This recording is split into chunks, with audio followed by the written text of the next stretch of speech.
Now student, we are going to discuss this question number 9.17. Clear?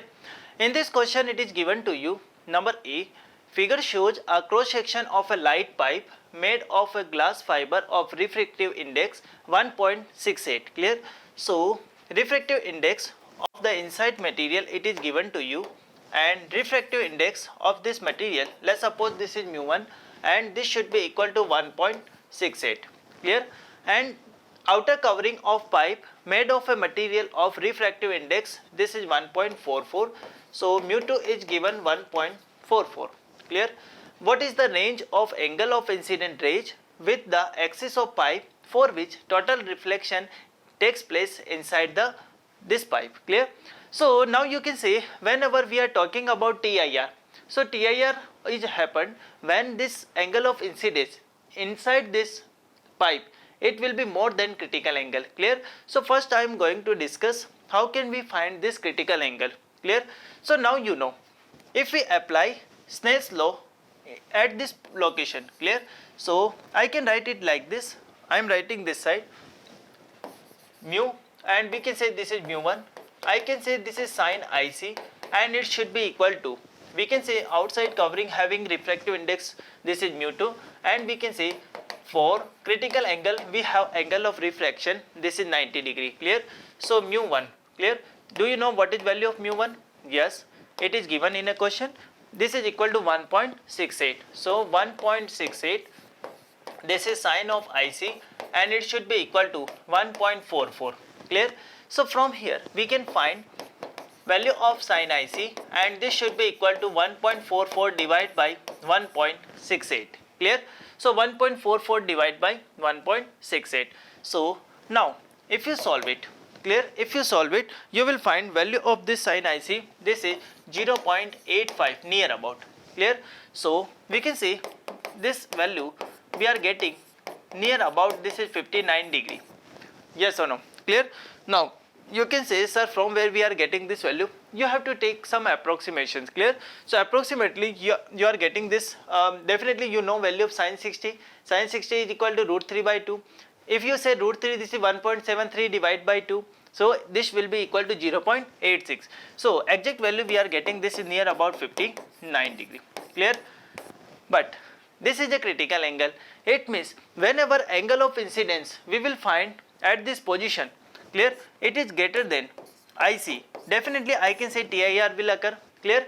Now concentrate on this figure. If we know this value of IC, we know this is 90, can we find this value of R? Yes. So we can write it like this, R plus 90 degree plus, let's suppose I am saying IC, it should be equal to 180 degree. Clear? So value of R plus 90 plus 59, this should be equal to 180. So angle R, this is given to you, we can say 180 minus 90 minus 59. So angle R, this should be equal to, we can say this is 90 minus 59. Clear? So this is equal to, we can say 1, and we can say 8. So this is 31 degree. Clear? So angle of refraction that we are getting, this is 31 degree. And my dear student, this is what we can say, this is minimum. Yes or no? Because, or we can say maximum. Listen carefully, because angle of incidence it will be more compared to this 59 degree, because this is critical angle, and if we want TIR, definitely angle of incidence will be more than the critical angle. So definitely you will find this value, that is R maximum. Clear? So this value we are getting, this is R maximum, and R maximum we can say this should be equal to 31 degree. Clear? So this is R maximum. Now you can say, if we apply Snell's law on the outside and we can say for the inside. Clear? So how can we write? We can say outside we have air, so directly I can say this is refractive index 1, sine of angle of incidence I, this should be equal to, now this pipe is having refractive index 1.68, and we can say sine R, and R maximum we can say this is 31. So whenever we have this R maximum, at the same time we will find this is I maximum. Clear? So sine of I max that we are getting, this is 1.68 multiply what is value of sine 31. Now we know Sin 30 equal to 1 by 2, this is half, so we can say 0.5, so near about 0.51, clear. So if you solve it, you will find this sin I maximum, this is near about sin 60, clear. So now we can say I maximum, this is given by near about 60 degree. It means we can say whenever we find, because this is maximum value of incident light ray, it means if we find angle of incidence between 0 to 60 degree at any value of angle of incidence, you always find TIR. Clear to everyone? So we can say this is all about, we can say that is part number A. Always keep in mind TIR happen when the light ray is going from denser medium to rarer medium, number one thing, clear. And the angle of incidence, it should be greater than critical angle, clear. So these are the two important conditions for TIR, clear. So now we can see what will happen if there is no outer covering of the pipe. Whenever we do not have any outer covering, it means definitely we will find air, clear.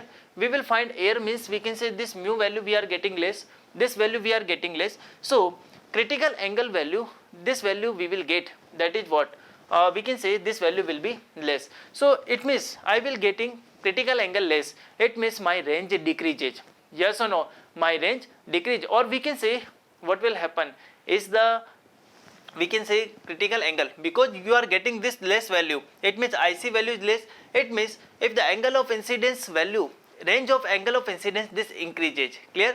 So actually what will happen, yes, probability of TIR will increases, but important part there will be maximum loss. That's why we can say we are providing insulation, clear. So I can say definitely there will be effect on the critical angle.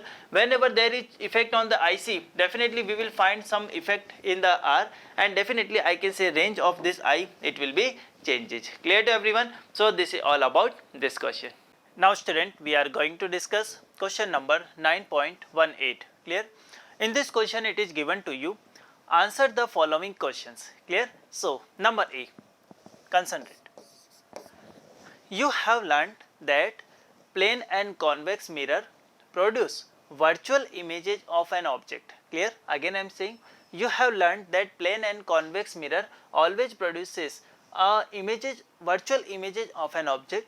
Can they produce real image? Yes, under some circumstances, explain. So it is a general convection, or generally we will find so many examples near to us. Whenever we can see, whenever we have an object, so any object that we can touch, this is a real object, clear. So we can see real object always forms a virtual image in a plane mirror, clear. And definitely in the case of convex mirror, we also find virtual image for a real object. So the vice versa is true. It means it is possible.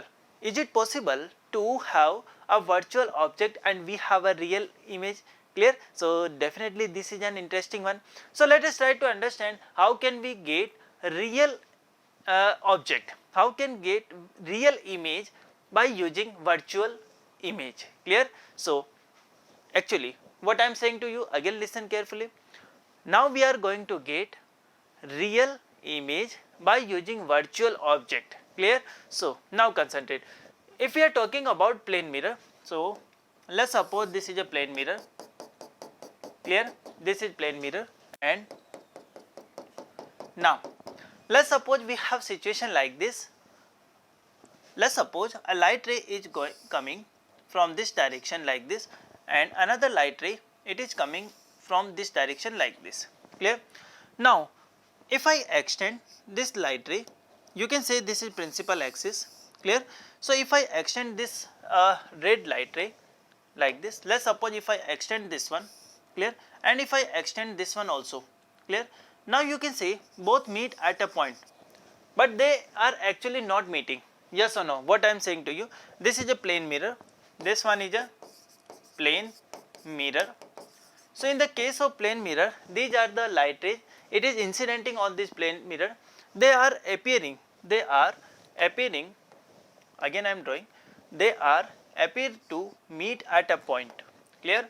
So this one and this one, clear. They appear to meet at a point, but they are not actually meeting, clear. So after that what will happen, definitely we know this is a normal, clear. For this one it is a normal. Now you know angle of incidence is equal to angle of reflection. So let's suppose this is going like this, clear, and let's suppose this light ray it is going like this, yes, like this, clear. So now you can say we are actually having converging light rays. What I am saying to you, we are having converging light rays, and for that one we are getting an intersecting point, and this intersecting point is actually indicating a real image, clear. And because these are converging light ray, so we have a virtual object, clear, yes or no, clear. Again I am drawing for you, this is for more clearly to you, clear. Listen very carefully. Yes, now you can say, dear students, this is our principal axis, clear. This is image, this is a, we can say, real image, clear. I am drawing, this is a position of an object, clear. I am extending this one like this, clear. So you can say actually this is a position of virtual object, clear. This is position of a virtual object, and we can say we have this is real image, clear. So this is in the case of a plane mirror, clear to you. Now we can draw it for a convex mirror also, clear. So for convex mirror, this is convex mirror, clear. It is given to you convex mirror and like this, clear. So now we have a convex mirror. Let's suppose light ray is going like this. Let's suppose light ray is coming through this direction, clear. Now you can say this is what angle of incidence, clear, and this light ray is reflecting now like this, clear. Now let's suppose we have another one. Now let's suppose we have another one, and I am drawing that light ray like this. Just a moment.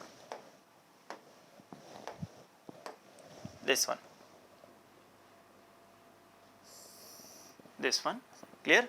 And you know we can say this is what, this is angle of incidence, clear. Again I am drawing if you are getting confused.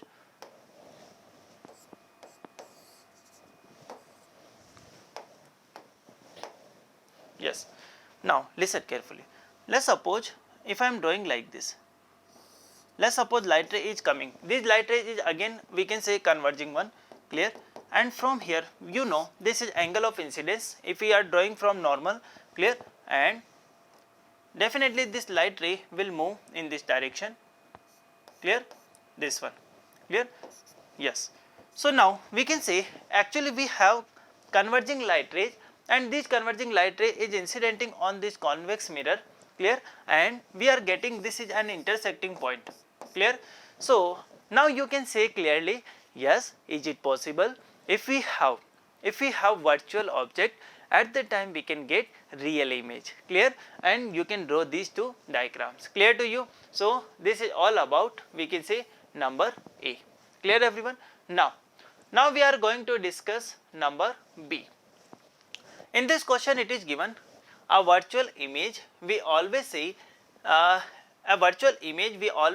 cannot be caught on a screen, fine. Yet we see a virtual image, we are obviously bringing it to the screen, clear. So these two statements are contradicting, clear. Let us try to understand the concept of virtual image. Actually you can see from these two examples of number A, you can say in a plane mirror either we are talking about plane mirror or we are talking about a convex mirror, clear. In both cases if light rays are converging in nature, at the time you will find a virtual real image, clear. You will find this is real image. But let's suppose we can see this is converging rays, clear. Let's suppose in general case you will find whenever you place, in a case of convex mirror, whenever you place object at any position on the principal axis, you will find that it is always forming a virtual image, yes or no. So what is this question? This question is saying to you that a virtual image virtual image you will always find whenever light ray after reflection or after refraction are diverging in nature. Clear what I am saying to you? Again try to understand. Let's suppose I am talking about mirror. Clear? In the case of a mirror, if you are placing an object between pole and focus, at that time you will find the reflected light ray that is diverging in nature. Clear? Again try to understand what I am saying to you. Let's suppose if I am talking about, let's suppose this is a concave mirror. Clear? This is concave mirror. Let's suppose this is pole and we can say this is focus. Whenever we place an object like this, this is AB. So now you can say light ray is going and it is passes through the focus. Clear to everyone? And at the same time, if light ray is going through this pole, it is having diverging nature. So if the light ray after reflection is diverging in nature, definitely they will form a virtual image. Yes or no? Clear? So from here we can say at this position we are finding this is position of an image. Clear? Now listen carefully. When this diverging light ray, it is going to the eye lens. Clear? At the time eye lens actually converge these light ray and it focus that light rays onto a one point that is situated on a retina. Clear? So yes, we can say actually a virtual image is forming at this point, but this light ray while going through the eye lens, definitely eye lens converge all light rays and forming an image on a retina. So definitely both statements are correct, there is no contradiction. Clear to you? So we can say this is all about part number B. Clear everyone? Yes. Now we are going to discuss part number C. Clear? What is this part number C? A diver, this is not driver, this is diver. A diver underwater looks obliquely at a fisherman standing on the bank of a lake. Clear? So let us try to understand this one with the help of one diagram. Let's suppose we can say this is surface of water, let's suppose this is a lake. Clear?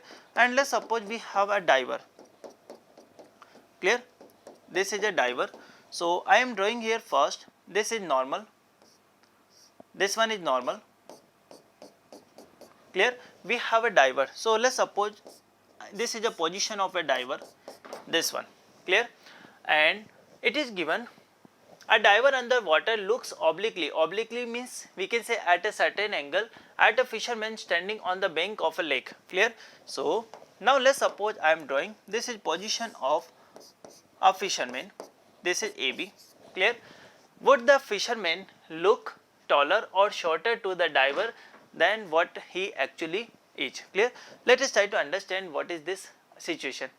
Now let's suppose I am saying this is a position of a diver. Clear? Now let's suppose this diver is this we can see this light ray that is going through this fisherman, it is going like this, number one. Clear? Now you can see if we are considering this side we have air, we can say this side we have water. Clear? Now when light ray is going like this, clear? Now you can say light ray is going from rarer medium to denser medium. What I am saying to you, light ray is going from rarer medium to denser medium. So rarer medium to denser medium. So I can say definitely it will bend towards the normal. Clear? So when it bends towards the normal, we can say this light ray is going in this direction. Clear? And we can say this diver, he can see the fisherman. Clear? And let's suppose this is height of a fisherman. Now what I can do, if I extend this one, clear what I am saying to you, if I extend this one, let's suppose if I am extending, clear, at the same time you will find we are getting this intersection at this position, this one. Clear? And let's suppose this is A dash and B dash. So always keep in mind, whenever an observer is situated in a denser medium, if that observer is observing a person that is situated in a rarer medium, if the light ray is coming through this side, clear, so after refraction definitely it will bend towards the normal, and if we extend these light rays,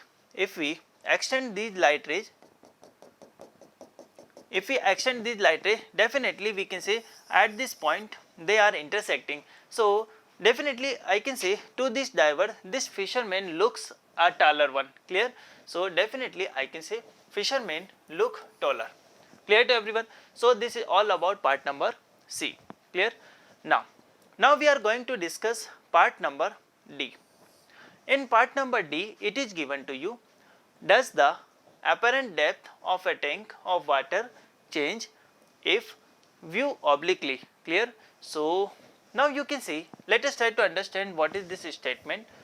So now we can say, let's suppose I am considering a water tank. So let's suppose I am considering this as a water tank, clear, this is water tank, clear, and let's suppose this is water tank, and let's suppose we place a coin. Let's suppose, for example, because in this question it is given, you have to taken as the bottom end of this tank of a water, clear. But let's suppose, for an example, I am taking a 5 rupees coin. For example, this is 5 rupees coin, and I am placing this 5 rupees coin at the bottom, clear. Now if I am observing from side, I am not observing from the normal to this surface, clear. So we can say, if we draw normal, we can draw normal like this, clear, when the light ray going normally, clear. At the time you can say angle of incidence equal to 0, so angle of refraction is also we are having 0, clear. So let's suppose a light ray is going like this, clear, and we can say, let's suppose this is normal. So at the time definitely this light ray is now going like this. Why? Because when the light ray is going from denser medium to rarer medium, definitely it will bend away from normal, clear. Similarly you can say, if we have observer this side, clear, if light ray is going like this, clear, if we have normal, this is normal, clear, and let's suppose observer is now situated this side, clear. At the same time this light ray will going like this, clear, because again if the light is going from denser medium to rarer medium, it will bend away from normal, clear. So at the same time if you extend, then you can see, if we extend this one, if I extend this one, so definitely I will found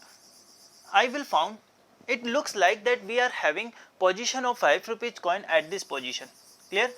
So if we are measuring initial depth of this 5 rupees coin from surface of a water, at the same time let's suppose now this position we are having, this is D dash, clear. So now you can directly observe that this D dash is less than D, yes or no, this D dash is less than D. So now I can say yes, apparent depth of a tank of water changes if we view from a certain angle, okay. If it's so, if this happen, what will happen on an apparent depth? Definitely I can say D dash is less than D, it means apparent depth it decreases, clear. So apparent depth this is decreases, clear everyone, yes. Now we are going to discuss number E, the refractive index of diamond. The refractive index of diamond is much greater than ordinary glass, clear. So is the fact of some use to a diamond cutter? Yes. Why? Now listen carefully. Actually now we know refractive index of diamond you will find near about 2 point something, clear. If you find this is about near about 2.42, clear, and corresponding to this refractive index and the air interface, if you find angle of incidence, we can say, if you write like this sin IC, clear, or if you find critical angle, directly I am saying to you, if you find critical angle, this value of critical angle it will be very small, clear. Actually you know one relation, sin of IC, this should be equal to 1 upon mu. We can say if we are talking about refractive index of diamond with respect to air, directly I can say sin IC it should be equal to 1 upon mu diam, clear. So diamond. So from here you can say, if we are having a high value of refractive index of diamond, at the same time I can say we are getting less value of sin IC, clear. It means I will find less value of IC, and if you calculate if you calculate corresponding to this value of 1 upon 2.42, you will find value of IC we are getting near about 24 degree. Clear? Near about you are getting this value 24 degree. It means what you understand by critical angle. Critical angle is the angle for which you will find angle of refraction that is equal to 90 degree. Yes or no? Angle of refraction you will find 90 degree. So actually what is the utility? Utility is very simple. If we have angle of incidence is greater than critical angle, at that time we can say TIR happen. TIR happen. TIR means we can say this is total internal reflection. Clear? Total internal reflection always happen whenever we have angle of incidence is greater than, we can say, that is critical angle. Clear to you? So now we can say actually if we find angle of incidence 24 degree to, we can say, 90 degree. So actually range of angle of incidence it is more in case of a diamond. Clear? That's why you can say that majority of light ray first we can say it always find the TIR. Clear? So it is having multiple reflection inside this diamond, and when this light ray come out, definitely it will having shiny appearance. Clear to you? So shiny appearance of, we can see shiny appearance of a diamond, it is due to its structure, and its structure is just like that. We can see its critical angle is very low. So we can say whenever we have angle of incidence greater than critical angle, you will find TIR. Clear? So that's why we are taking, actually you also know that carbon, we know that diamond is the hardest substance, so that's why we are using diamond as a cutter. Clear? So we can say this is all about this question number E. Clear to everyone? So this is all about this question. Clear? Now student, we are going to discuss this question number 9.19. Clear?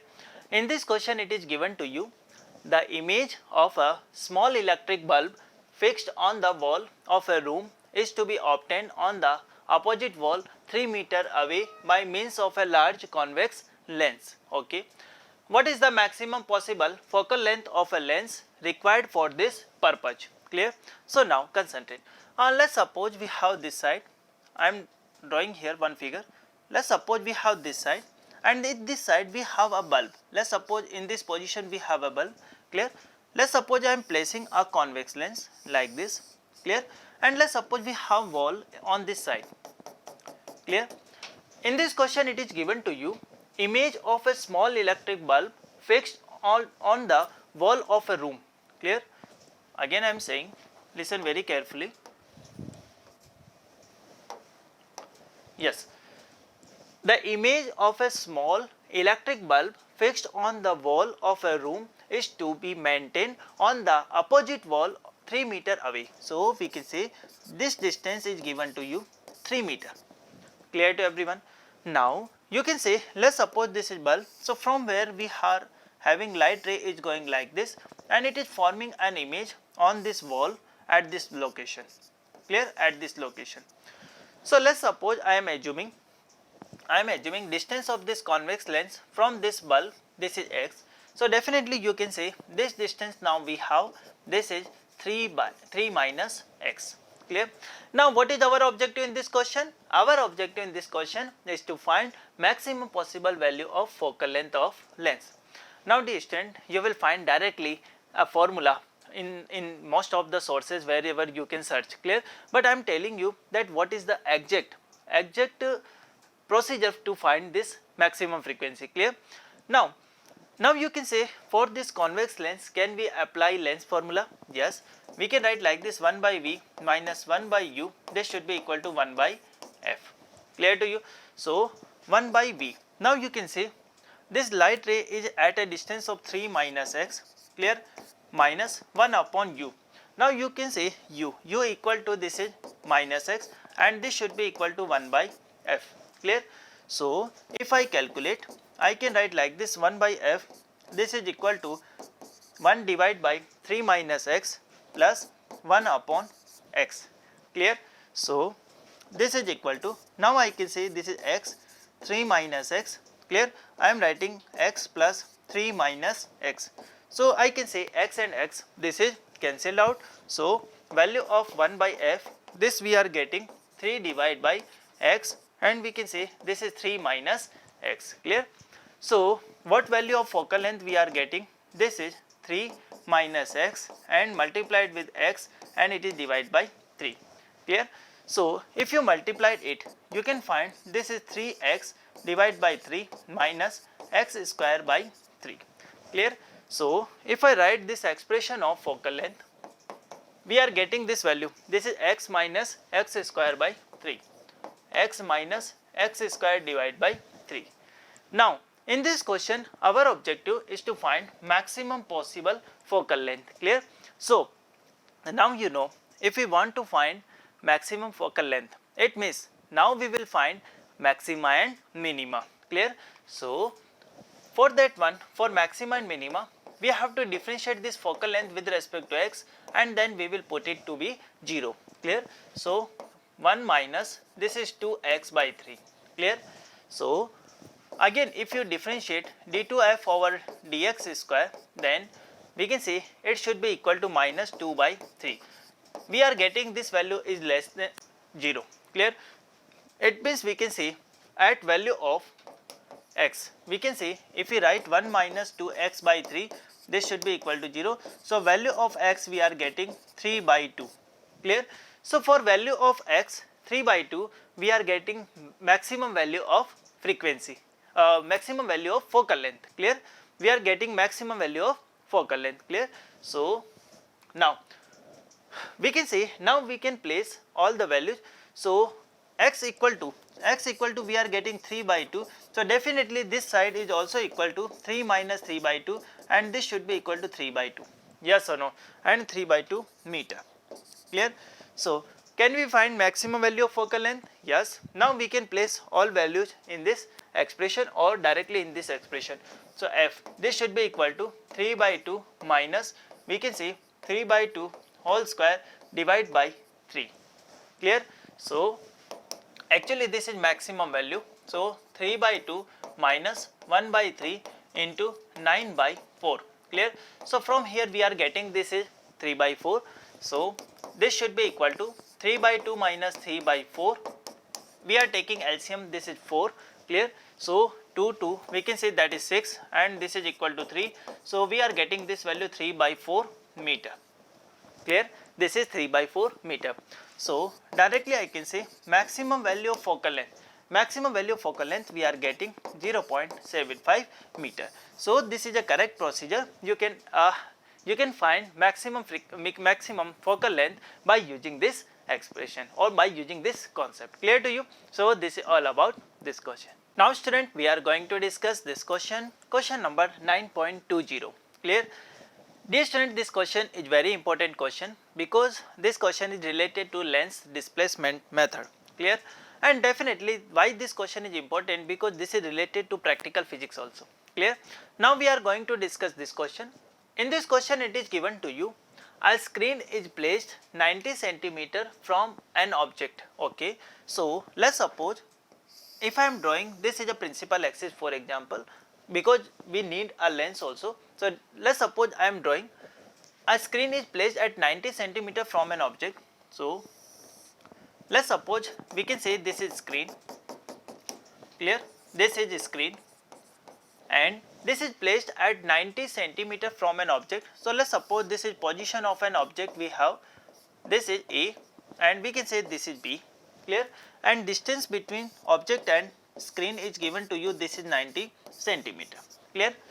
So dear student, I am indicating this 90 centimeter by capital D, clear. Now it is given to you the image of the object, on the screen is formed by a convex lens at two different locations separated by 20 centimeter. So let's suppose first this convex lens at this position, clear. And at this position, whenever we have this is convex lens, definitely light ray is coming from this side. So I can say this is U, clear. This is position of an object and definitely it is given image is forming on this screen. So I can say this is V, clear. Now let's suppose if I am displacing now this lens by certain distance, and this distance is also given to you 20 centimeter. We can see now this is 20 centimeter. So this distance we have 20 centimeter, and I am indicating it by small d 20. Clear? Yes. So now you can say, how can we write? Clear? What is our objective in this question? Our objective in this question is to find focal length of the lens. Clear?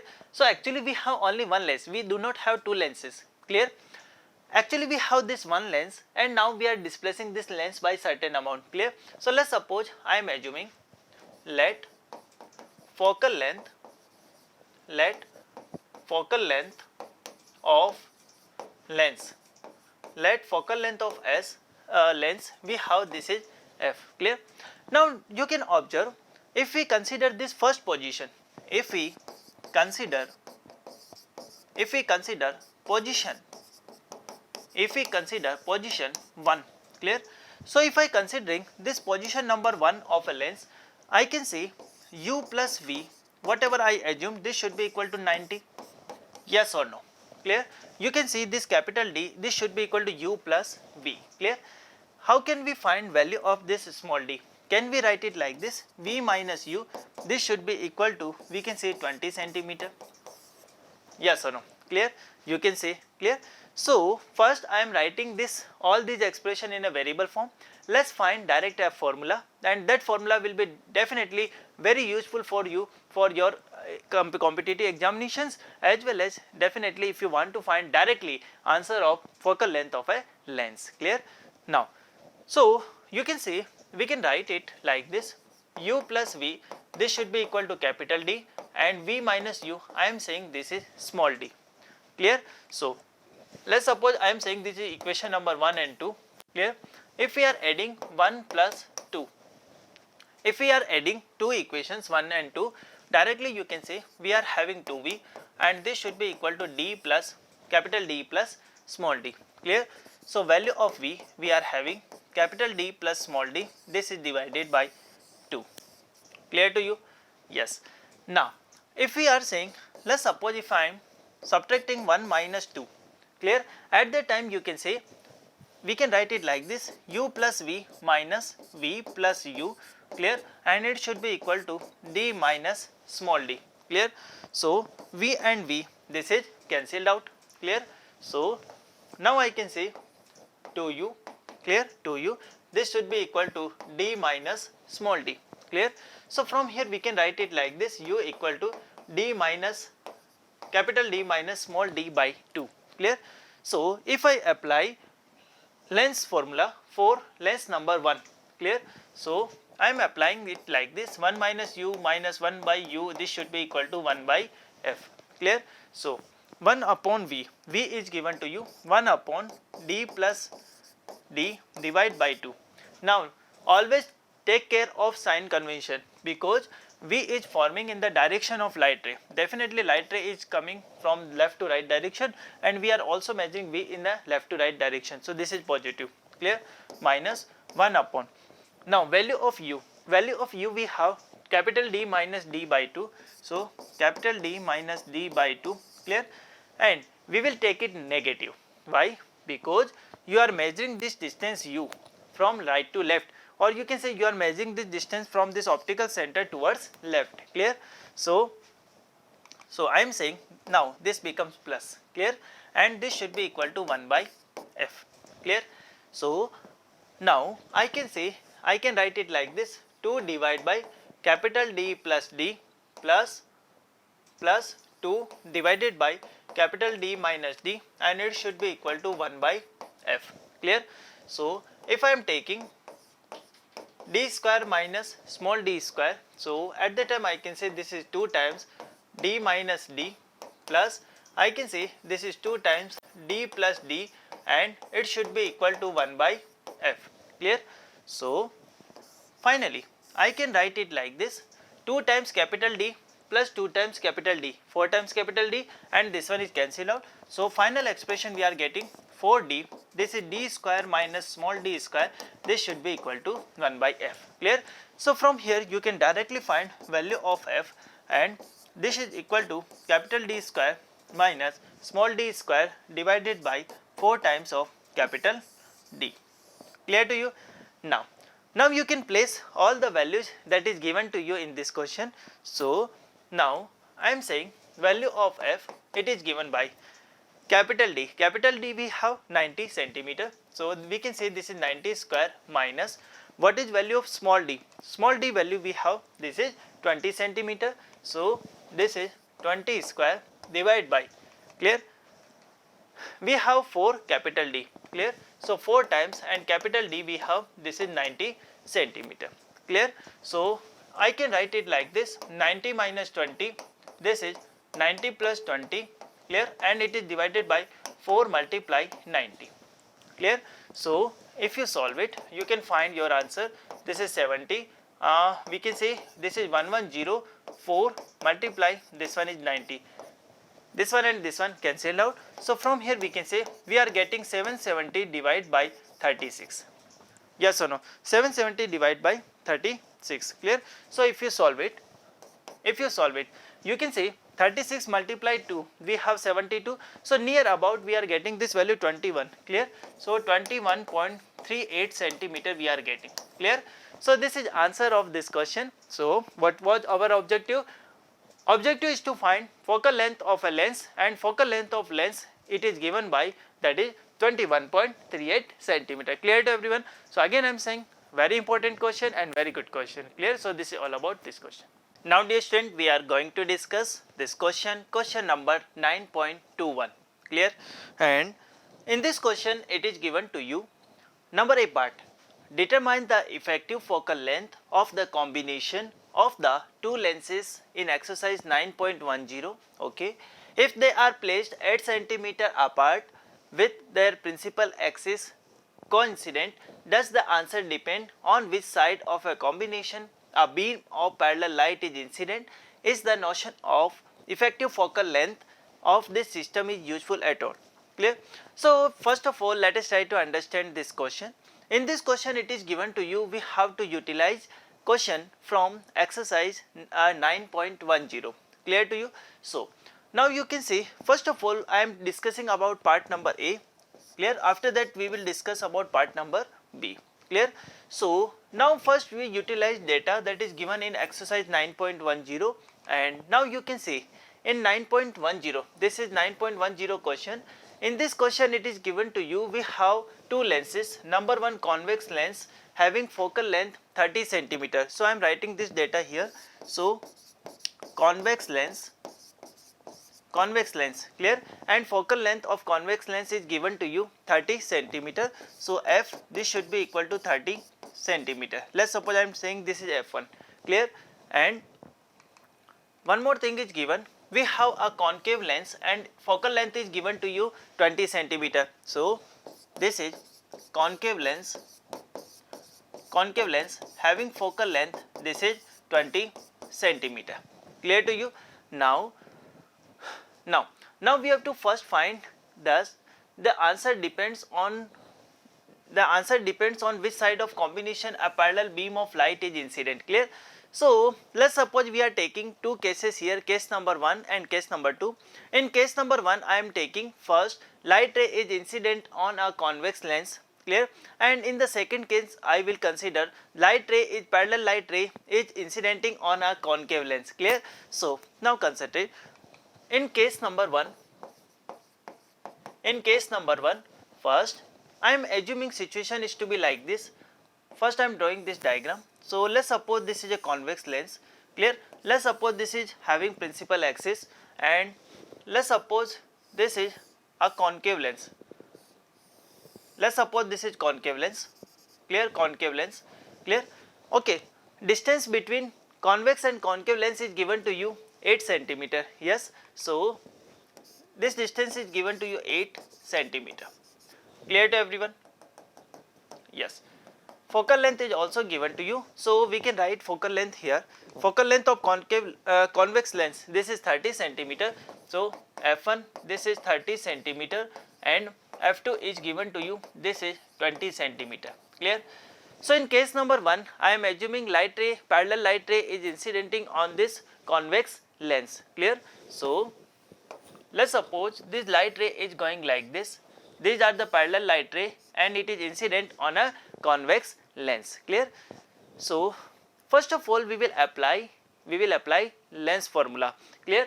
So for a convex lens we can write it like this: 1 upon V minus 1 upon V1 minus 1 upon U1, this should be equal to 1 by F1. Clear? Now you can say what about U1? Clear?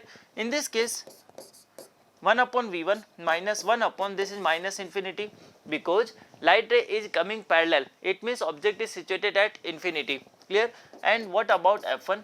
Now you can say this F1 we have positive, yes, so we can say this is 30, yes or no?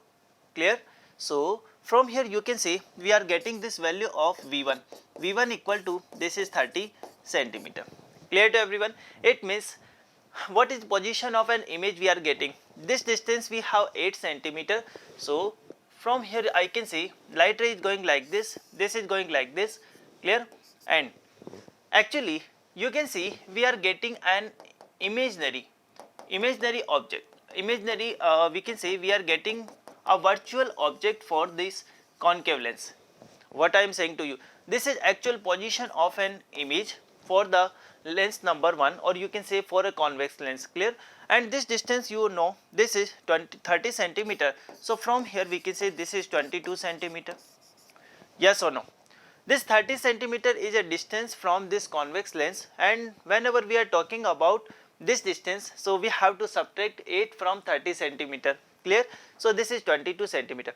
Now you can say this image is actually behaving as an object for this convex lens. Clear? So now if I apply again same lens formula for this concave lens, then how can we write? We can write like this: 1 upon V2 minus 1 upon U2, and this should be equal to 1 by F2. Clear? What is 1 upon V2? Clear? So this is our objective, 1 upon V2 minus 1 upon U2. Now you can say this image is now as an object. So I can say this 22 centimeter I will take it positive, because light ray is coming from this direction and we are also measuring this distance from this direction, because we always measure distances from optical center. Clear? So we can say 1 upon U2 we can say this is positive 22, it should be equal to 1 upon F2. Now we can say for this concave lens we will take it negative, so this should be equal to minus of 20. Clear? So I can say 1 upon V2, this should be equal to 1 by 22 minus 1 by 20. Clear? So from here I can write it like this: 22 multiply 20. Clear? And we can say this is 20 minus 22. Clear? So from here you can say 1 upon V2 that we are getting minus 2 divided by 22 into 20. So I can say that is 10. So what is value of V2 we are getting? V2 value we are getting, this is minus 220, and we can say in centimeter. Clear? So now position of an image that we are getting minus 220 centimeter, then what will happen? So now you can say this is a concave lens is diverging light rays. Clear? So actually you will find this light ray is going just like this one. Clear? And you can find this light ray is going like this one. Now if you extend this light rays backward, you can say this is only 8 centimeter. So if you extend it in a backward direction, I can say, let's suppose if I am extending this light ray in a backward direction, so this diagram will be look like this. Or you can say this image you will find, let's suppose this is I2 and this is I1. So this I2 you are getting at this position. Clear? And distance of this image, or we can say position of this image from this concave lens we are getting, that is 220 centimeter. So this distance we can write, this is 220 centimeter from this concave lens. Clear to you? So what is position of a final image we are getting from the center of these two lenses? Clear? So I can see position of final image from center of both lenses center of both lenses that we are getting. Now you can see the center of this lens is lie at this position, clear? Yes. So now I can say this distance we have 4 centimeter. So this is equal to 220 minus we can say 4, and this should be equal to 216 centimeter, clear? So finally you can say from the center of this lenses I am getting final image at the position of 216 centimeter. Now we will solve the same when the light ray is incident on a concave lens, and let us try to find what is the position of an image, final image that we are getting. If we are getting same position, then we can say that it will not depends either the parallel light ray is incidenting on a convex lens or a concave lens, both answer will give you same reading. But if value that we are calculating of the final image, it is getting to be different, at that time you can say we cannot apply the directly formula for the combination of lenses for this condition, clear? So let us try to find case number 2. So concentrate on a screen.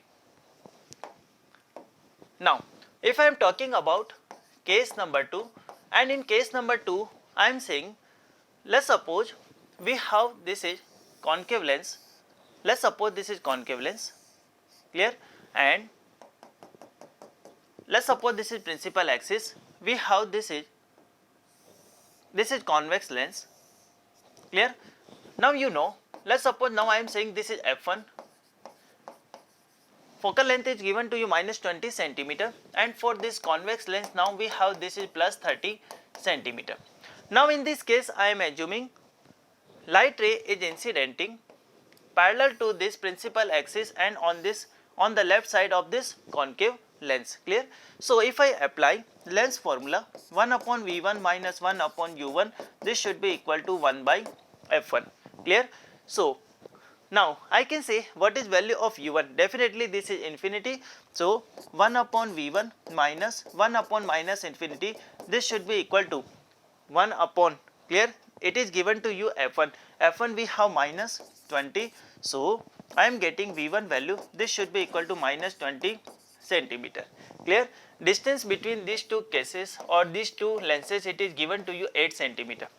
Now you can say we are getting position of first image at a 20 centimeter from this lens, and because we are getting it negative, it means this is left side of this concave lens. Now you know this concave lens is actually diverging, it actually diverges the light rays. So actually what will happen with the light rays, you can say this light ray will going now, it will be look like this one, clear? This light ray will diverge like this. Now if you extend it in a backward direction, clear? So let's suppose I am saying I am extending it in a backward direction. So let's suppose they are meeting at this point, clear? So let's suppose they are meeting at this point, and this is position of first image, clear? Position of first image, and this distance from this one you are getting, this is 20 centimeter, clear? This negative sign shows that you are measuring this distance opposite to the incident light ray direction, clear? So now I can say this is 20 centimeter, this we have 8 centimeter. So what is position of an object for this convex lens? Directly I can say this image just behave like an object for this convex lens. So 20 centimeter plus 8 centimeter, this is equal to we can say 28 centimeter, yes. So now I can say if I apply same formula for this convex lens, we can write it like this, 1 by V2 minus 1 by U2, this should be equal to 1 by F2, clear? Now value of 1 by V2, this is our objective, minus 1 upon U2.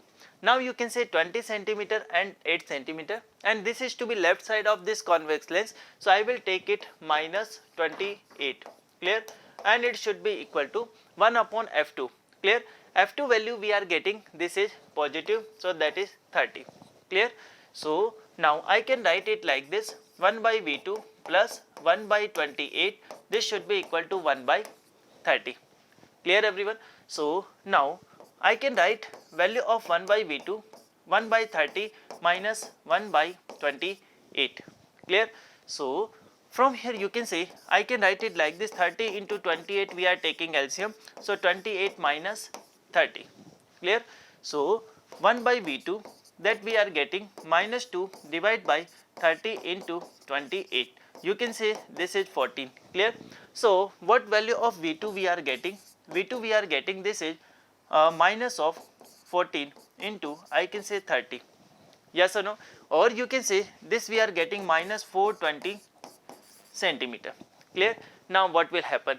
Actually this light ray initially are diverging in nature. Definitely this convex lens, it will try to convert this light ray. So path of this light ray will changes. Path of this light ray will changes. It will be look like this, clear. This one, clear. You can say this light ray will try to converge like this.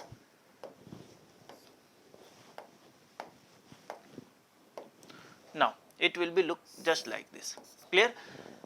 We are getting this final position at minus 420 centimeter. It means if you extend this light ray like this, clear, if you extend, you will find, for example, this position, clear. You are finding at this position, clear. So I can say this is position of an final image we are getting, and this value from this convex lens you are getting at 420 centimeter, clear. So I am saying this distance you are getting 420 centimeter, clear to you. So I can say position of an final image we are getting from center of these two lenses, and that is equal to 416 centimeter, clear to everyone. So I can say, I can write here position of final image, from center of we can say center of lenses, this is equal to 420 minus 4, and this should be equal to 416 centimeter, clear to everyone. Now you can say we are not getting same position of an image, and we are getting different position. It means I can say both meaning is not same. Either light ray, parallel light ray is incidenting on a convex lens, and it is incidenting on a concave lens. Both are different, clear to everyone. Yes. So now you can say one question, it is clear to you. The answer depends on the side of combination of a beam of parallel light. Yes, definitely it depends on which phase light ray is incidenting, clear. Second one, is the effective focal length system is useful at all? No, clear. Now I can say this is not at all useful, clear, because we are getting separate position of an image, clear. So this is all about part number A, clear to everyone. Yes. Now we are going to discuss part number B. An object 1.5 centimeter in size is placed on the side of a convex lens, and the distance between the object and the convex lens, it is given to you 40 centimeter. Okay, determine the magnification produced by two lens system and the size of an image, clear. So let us try to solve this question. So I can say this is all about part number B. In part number B, it is given to you, we are taking this arrangement. First of all, we have a convex lens, clear, and this side we have, this is concave lens, clear. This side we have, that is concave lens, clear. Now some parameters are given to you. Number 1, size of an object is 1.5 centimeter, and distance of an object from convex lens, this is 40 centimeter, clear. So now let's suppose I am assuming this is position of an object. Let's suppose this is position of an object, this is AB, clear.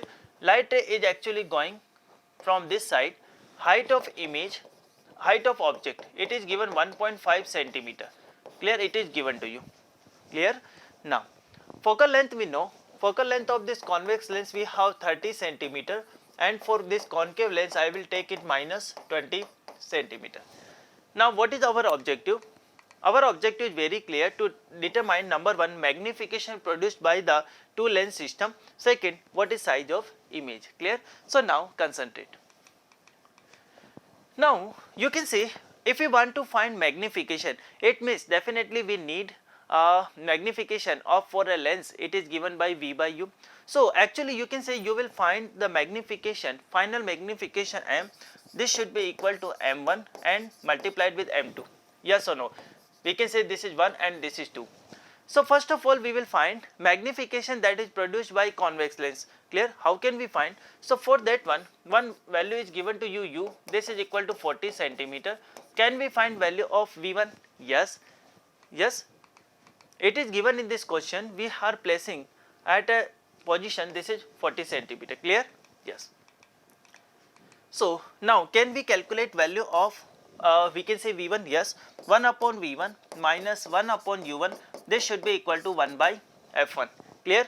So now you can say 1 upon V1 minus 1 upon U1.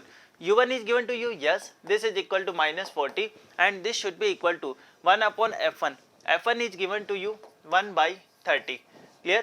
So 1 by V1 we can say minus 1 by 40, this should be equal to 1 by 30. Clear? So 1 by V1, this should be equal to 1 by 40 plus 1 by 30. Clear? So if I take LCM, I can take it, we can say that is 120. So this is 3 plus we can say 4. Yes or no? We can say 3 and this one is 4. So we are getting this value 1 upon V1, it should be equal to 7 by 120. Yes or no? Clear to everyone? We are getting this value, this is 7 by 120. Clear? So dear student, you can see 1 by V1 minus 1 by 40. Actually you can say this is positive, yes, because we are taking it minus 40. So I can say this is plus. So 1 by V1 plus 1 by 40, this should be equal to 1 by 30. So 1 by V1 equal to 1 by 30, or we can say this is minus 1 by 40. Clear? So I can say, I can write it like this, this is minus 1 by 40. So if you take LCM 120, you can say we are getting this is minus 3 plus 4 and finally I am getting this is 1. Clear? This is 1. So from here you can say we are getting value of V1 and this should be equal to 120 centimeter. Yes or no? Now you can say distance, this distance is given to you 8 centimeter and we are getting final position of first image, this is equal to 120 centimeter. It means definitely it will move just like this. Clear? And when it incident on a concave lens, at the time if you extend it, you will find position of an image at this position. Clear? So we can say this is, let's suppose I1 and this position is from this one, that is 120 centimeter. Now you can say this image is just behave like a object for this concave lens. Clear? So now I can say what is this distance? This distance is given to you 112 centimeter. Clear? 112 centimeter. So now we can apply lens formula 1 by V2 minus 1 by U2. This should be equal to 1 by F2. Clear? So what is value of 1 by V2 minus 1 upon U2? Now U2 is given to you. Yes, this is equal to plus 1112. This should be equal to 1 by, now this value we know, this is minus 20. Clear? So from here we can see that is value of 1 by V2. Now we can say we can take LCM, this is 112 multiply, this is 20. Now you can say this part is positive, so I am writing it is, this is 20 and we can say this part is negative, I can say that is 112. Clear?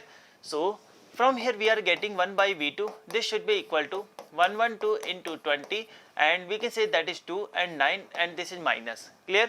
So what value we are getting? We are getting value of V2, this should be equal to minus 112 into 20 and it is divided by 92. Clear? And this value we are getting in centimeter.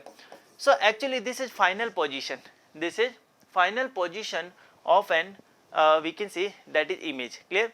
So first, can we find value of M1? Yes, M1. M1 we can say M1 is given by in a magnitude form, that V1 by U1. Clear? Now what is magnitude of V1? We have, this is 120 centimeter and what about U1? This is 40. So we can say that is 3. And what about M2? M2 is given, this is V2 divided by U2. Okay, V2 is given to you, V2.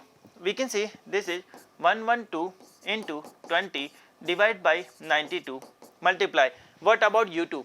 U2 you know, this is equal to 112 centimeter. So this is 112. this one and this one cancel out. So what final magnification that we are getting? We are getting it like this. It is multiplied M1 and M2. So M1 is given to you. This is 3. And what about M2? M2 is 20 by 92. Clear? 20 by 92. So from here we are getting this is 60 divided by 92 centimeter. So I can say this value of magnification I am getting from this combination. Clear to you? Yes. Now can we find value of we can say height of an image? Yes. How? Actually you know final magnification, this is known as height of image upon height of object. Clear? So height of image, it is given by m times of h naught. Clear? Now what is value of m? Clear? Value of m we are having, that is we can see value of m final, this is 60 by 92. So 60 by 92. And what about height of image? Height of image is given 1.5 centimeter. So 1.5. So I can say 60 divided by 92. This is 3 by 2. I can say this is 30. So we are getting 90 divided by 92. Clear? So near about 1, or you can say near about we are getting this value is 0.98. Yes or no? Clear? 0.98. So we can say this is height of an image finally you are getting. Clear to everyone? So now you can see in this question what was the objective and what we get. Number 1, we prove here that light ray that is incidenting on a concave surface or a convex surface parallelly, both have a different meaning. Clear? And both will not get the same position of an image. Second, we find, yes, the numerical value is given to you, size of an object is given to you, as well as position of an object given, and we have to calculate how can we find magnification as well as we can find height of an image. Clear? So like this you can calculate. So this is all about this question. Now student, we are going to discuss question number 9.22. Clear? In this question it is given to you, at what angle should a ray of light is incident on the face of a prism of refracting angle 60 degree so that it just suffers TIR at the other face, and the refractive index of material of prism is given to you 1.5 to 4. Clear? So now concentrate on a screen. Let's suppose I am talking about, let's suppose we are drawing this is prism. Let's suppose this is prism, and let's suppose I am taking this as a refracting we can say angle, and value of A, it is given to you, this is 60 degree. Clear? Now do you know which angle we say that is refracting angle? Can we say this one is a refractive angle? Can we say this one is a refractive angle? So definition of refracting angle is what? The face at which the light ray is incidenting and the face there from which the light ray is leaving, the angle between that phase it is known as refracting angle. Clear? So let's suppose I am saying a light ray is incident from this side. So let's suppose light ray is incident from this side. Clear? I can say this one is normal, this one is normal, and definitely when light ray move from rarer medium to denser medium, it will bend towards normal. So I am saying, let's suppose it is bending to this side. Clear? This side. Clear? And again you can say this one is normal, this one is normal, and when the light ray is going, from denser medium to rarer medium, definitely it will bend away from normal. So actually this is the real path. Now let's suppose light ray is going like this. Clear? But important part is here, in this question it is given on the other face we are having TIR. Clear? So whenever you have TIR, at the time you will find angle of refraction, this is equal to 90 degree. So actually this light ray, it will move along this face like this. Clear? And I can say this angle of refraction that you will find, this is 90 degree. Clear to you? Now let's suppose I am saying this is angle of incidence I, this is what R1, this is what R2. Clear? Now if I am saying, let's suppose this is P, this is Q, and let's suppose this is R. So if I am talking about face PR, face PR. Clear? If you apply Snell's law or at the surface PR, you can write it like this. Clear? Now refractive index of prism, I am taking this is mu p, already this value is given to you. So we can write it like this, mu p, we can say this is sine of R2, this should be equal to, If nothing is given, definitely I will assume this one we have air outside, so this is also air. Refractive index of air, this is given to you, that is 1, and I can say this is value of sin 90, clear. So now value of mu p, it is given to you 1.524, clear. This is sine of R2 and this should be equal to 1, clear. So from here you can write it like this, sine of R2, this should be equal to 1 upon 1.542. Now you can say, whenever we can say at this surface TIR is occurring, at that time angle of incidence is equal to critical angle, yes or no? So actually you can also write it like this, this is equal to sine IC, clear. You can say R2, this should be equal to IC, this is critical angle, clear. So sine IC, this should be equal to 1 upon 1.542. Now if you solve it, you will find this value 0.6542, clear. So if you calculate value of IC, you can say IC, it is given by sine inverse and this value 0.6542, 0.6542, yes. So let's suppose this type of question will come in any competitive examination. At that time definitely this value of this angle is given to you, clear. What is value of sine inverse, this one it will provide it to you in the question, but definitely we will take the help of calculator at this time.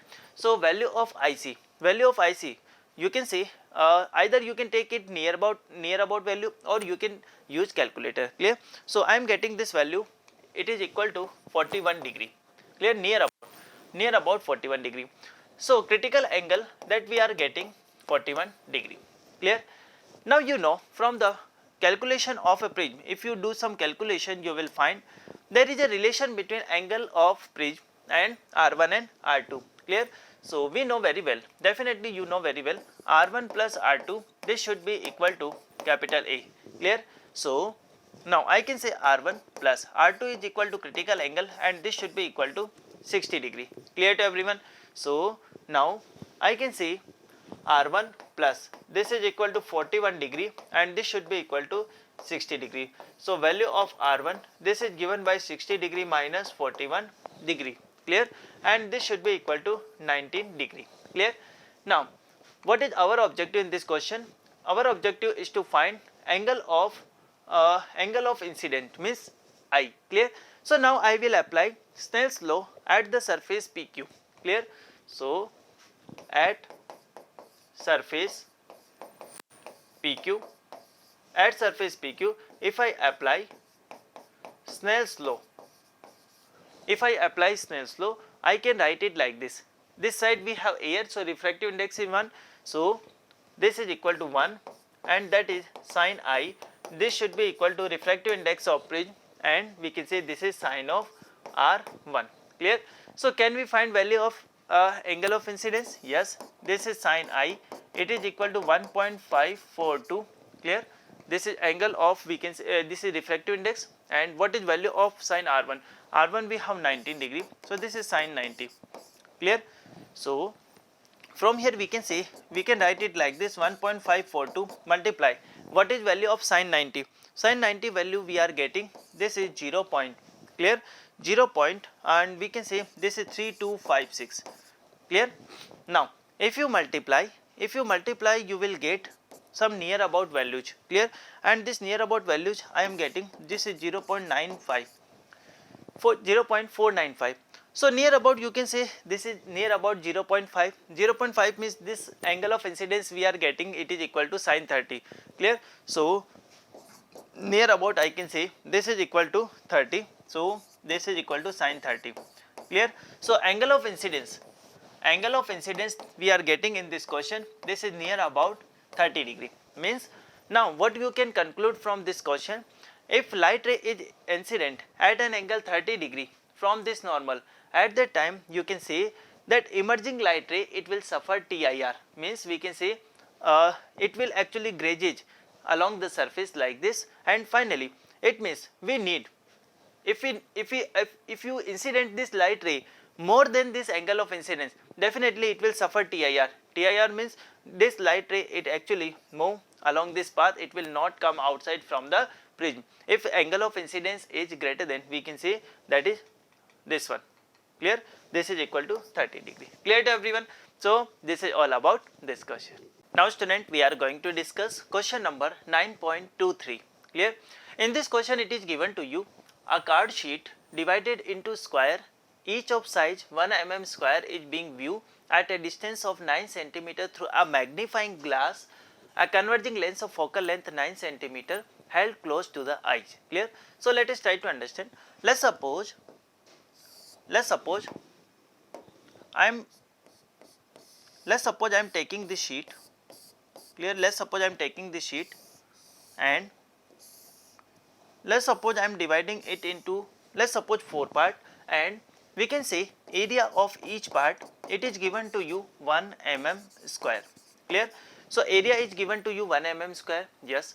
A card sheet divided into square, each of size 1 mm square is viewed at a distance of 9 cm through a magnifying glass. So u value is given to you minus 9 cm, because object is always, we can say you are placing an object and definitely light ray is coming from that side, but we always measure distance from we can say optical center, and we can say we always take this u is equal to 9 cm. For example, let's suppose we have this is magnifying glass. Clear? Let's suppose we have object this side, so definitely we measure this distance that is equal to 9 cm, but light ray is going through from right to left direction and we are measuring this distance from left to right direction. That's why I will take it negative. Clear? Focal length is also given, this is equal to 9 cm, so I am taking this is 9 cm. So what is position of an image? Clear? So if I apply this formula 1 upon v minus 1 upon u, this should be equal to 1 by f. Clear? So if can we write it like this, 1 by v minus 1 upon u, u is given to you minus 9. Clear? And we can say this is equal to 1 by 9. So from here you can say we are getting this is plus 1 by 9 plus 1 by 9, both will be cancelled out. Now you can say, sir, what will happen? Yes, from here you can say we are getting this value 1 by 9 plus 1 by v, this should be equal to 1 by 9, this one and this one cancel, so we can say 1 by v, this should be equal to 0. We are getting this position that is at infinity. Clear? So at image at infinity, it will make no sense. Clear? So that's why what I am doing, I am taking focal length of this magnifying glass somewhat greater, this is equal to 10 cm. Clear? Now I am applying lens formula, so 1 by v minus 1 by u, this should be equal to 1 by f. Clear? So 1 by v, we can say this is our objective, 1 upon this is minus 9 and this should be equal to 1 by 10. Clear? 1 by 10. So can we write it like this, 1 by v plus this is 1 by 9, this should be equal to 1 by 10. Yes or no? So I can write it like this, 1 by v, this should be equal to 1 by 10 minus 1 by 9. Clear? So this is equal to 90 and we can see that is 9 minus 10 and it should be minus 1 by 19. Clear? So final position of an image we are getting, this is minus 90 centimeter. Clear? Now if I calculate magnification, clear, magnification in the case of lens, it is given by v by u. Clear? Value of v we are getting, this is minus 90. What about u? You are taking, this is minus 9 centimeter, so magnification we are getting, that is 10. Clear? Now what is first our objective? Our objective in this question is to calculate what is magnification produced by the lens. Clear? This we have already calculated, our answer is 10. Clear? Second, how much is the area of each square? Clear? So now I can see, if we are looking in a magnifying glass, the area, now you can say every linear dimension is increases by 10 amount. Clear? So area is increases by 10 square and we can say this is initial area, means we can say 100 multiply, what is initial area? It is given to you 1 mm square, so this is 1 mm square. So from here we can write it like this, 100 into, now you know in 1 mm we have 0.1 centimeter, so 1 into 0.1, this is centimeter square. So I can say this is equal to 1 centimeter square. It means area of each block that we are getting, this is equal to 1 centimeter square. Clear? Yes. So I can say this is all about part number A, clear. Now we are going to discuss part number B. What is the angular magnification of this lens, clear. So dear student, do you know how can we define magnification of a lens, clear. Magnification of a lens. Now listen carefully.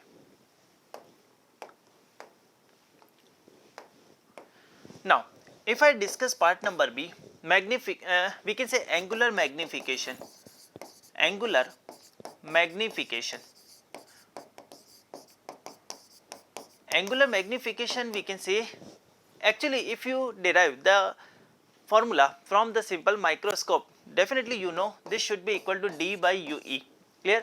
Now what is near point? Near point, it is defined as, we can say, 25 centimeter and divided by ue. Now we can say this is equal to minus 9, and if we just concentrate on the magnitude part, clear. So we can say this should be equal to 25 by 9 centimeter, clear. So we can say this angular magnification we are getting. So actually what is this angular magnification? Let us try to understand.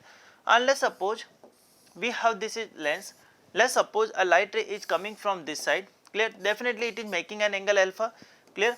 So this one is again alpha, yes or no, and let's suppose a light is going like this and it is intersecting at this point, clear.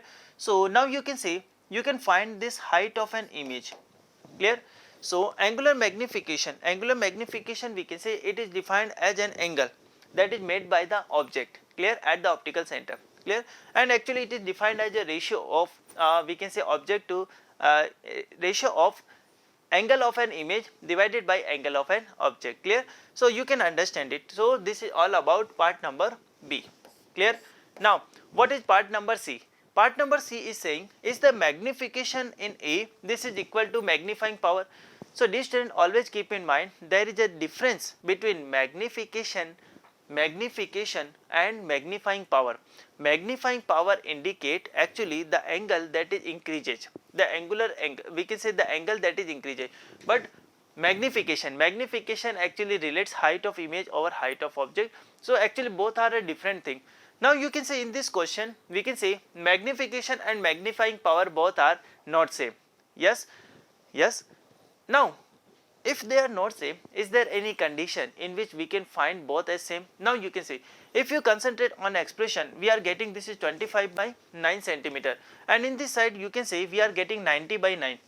So if this 90 is displaced, we can replace by 90 is replaced by 25. At that time we can find this magnification and this angular magnification, you will getting same, yes. It means we can say when the final image is forming at the least distance of distinct vision, if the final image is forming at 25 centimeter, you will find magnification and magnifying power both are same, clear to everyone. So we can say this is all about this question, and this is all about part number C, clear everyone. Now student, we are going to discuss this question number 9.24, clear. And in this question it is given to you, at what distance should the lens be held from the figure in order to view the square distinctly with the maximum possible magnifying power, clear. So now whatever we learned in the previous question, now we will apply that one. Actually if we want to find maximum possible magnifying power, clear, if I need maximum possible magnifying power, so for maximum possible magnifying power,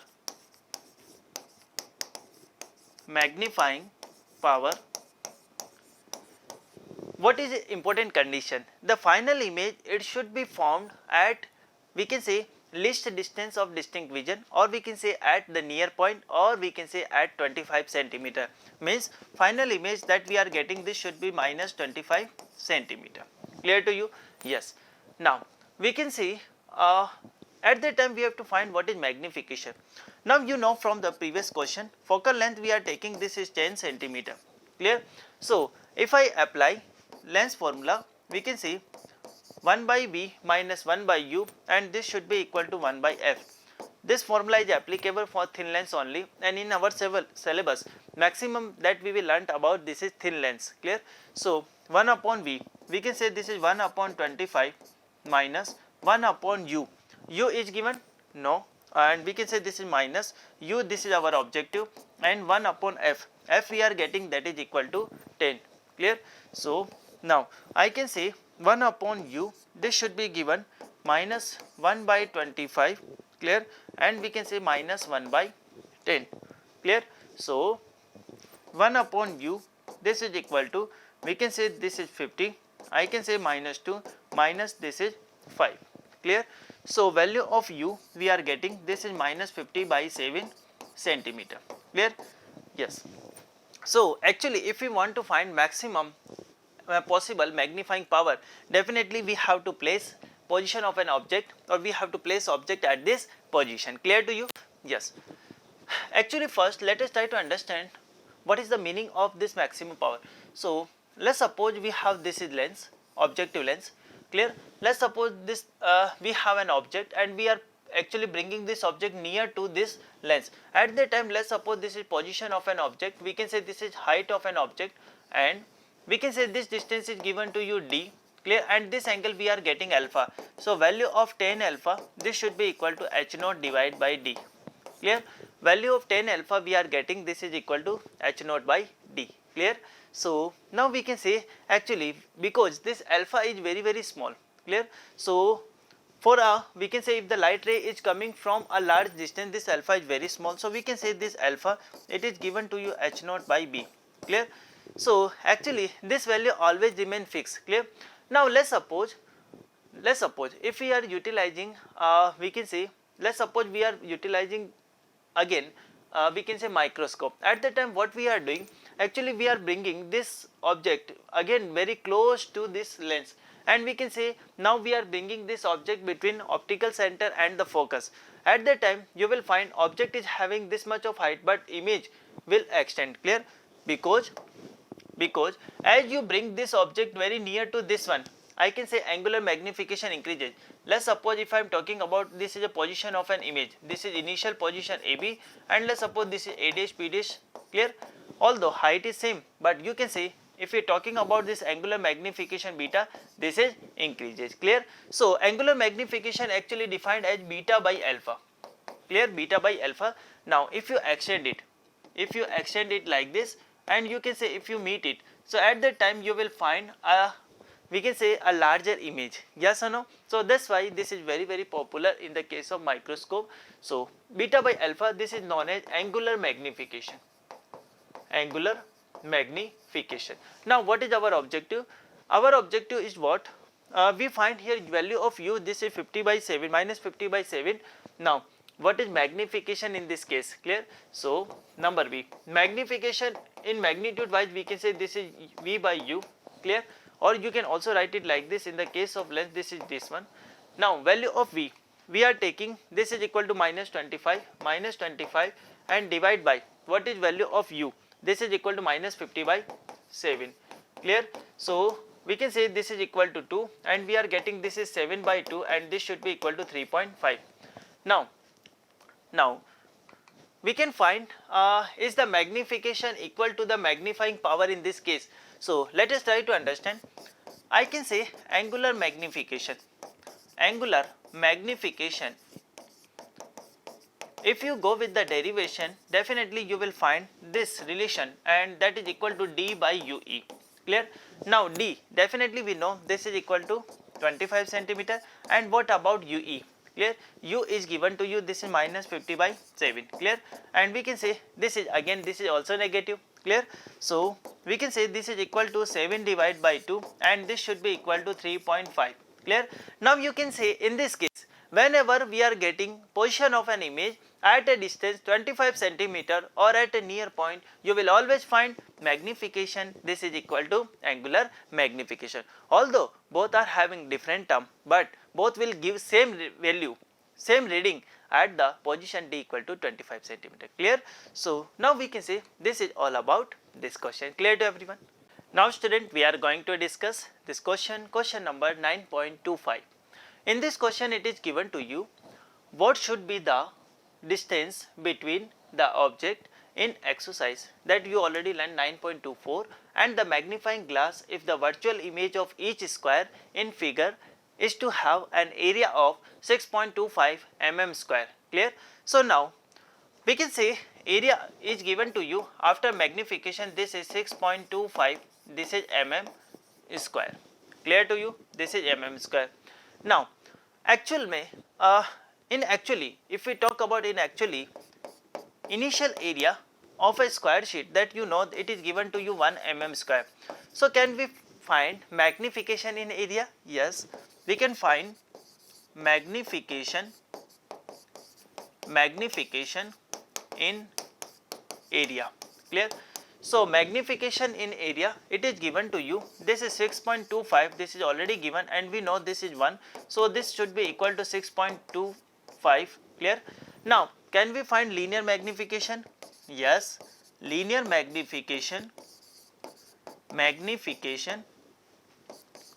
it is equal to under root of we can say magnification in area. Clear? So we can write it like this, this should be equal to under root of 6.25. Clear? So under root of 6.25, this should be equal to, we can say this is 2.5, we can say 2.5. Clear? Because this is magnification, it will not having any unit, 2.5. Clear? Now you know very well magnification is given by one term m, this should be equal to v by u. Clear? Now you are getting this value, this should be equal to 2.5. So m equal to v by u equal to 2.5. So from here we can say v, this should be given to you 2.5 times of u. Clear to you? So let's suppose this is equation number 1. Now if I apply lens formula, because it is given magnifying glass, so we can apply lens formula, 1 upon v minus 1 upon u, this should be equal to 1 by f. Clear? Now value of v in terms of u, it is given 2.5 times of u, 2.5 times of u minus 1 by u, this should be equal to, now 1 by f. Clear? F is given to you. Yes, we already know this is equal to 10 centimeter. Clear? So this is 1 by 10. So from here we can write it like this, 2.5 u I am taking, so this is 1 minus, this is 2.5, this should be equal to 1 by 10. Yes or no? So if you calculate it, you can say minus 1.5 divided by 2.5 times of u, this should be equal to 1 by 10, or I can say this is 15 equal to 2.5 times of u. So value of u, it is given minus 15 divided by 2.5. Clear? Or we can say minus 15 divided by 5 by 2. So I can say this is equal to 6. Clear? This is equal to 6. So value of u we are getting, this is 6. Clear? So but our objective is to find value of v. Clear? Value of v, it is given to you. Now you can see this relation, this is 2.5 times of u, 2.5 times of u, or we can say this is 5 by 2, and we can say this is minus 6. So we can say that we are getting minus 15 centimeter. Clear? So when we are getting this value minus 15 centimeter, and one more question is asking to you, would you will be able to see square distinctly with your eyes and very close to magnifier? No, because we can see any object and we can see any image clearly when that image is situated at a position d equal to 25 centimeter, but we are getting this value equal to minus 15 centimeter. So we will not be able to see image on screen. Clear to everyone? So I can say this is all about this question. Now dear student, we are going to discuss question number 9.26. Clear? In this question it is given to you, answer the following questions. Answer the following questions. Number A, the angle subtended at the eye by an object is equal to angle subtended at the eye by the virtual image produced by magnifying glass. Yes, this is correct, because let's suppose if we talk about simple microscope, for example. Clear?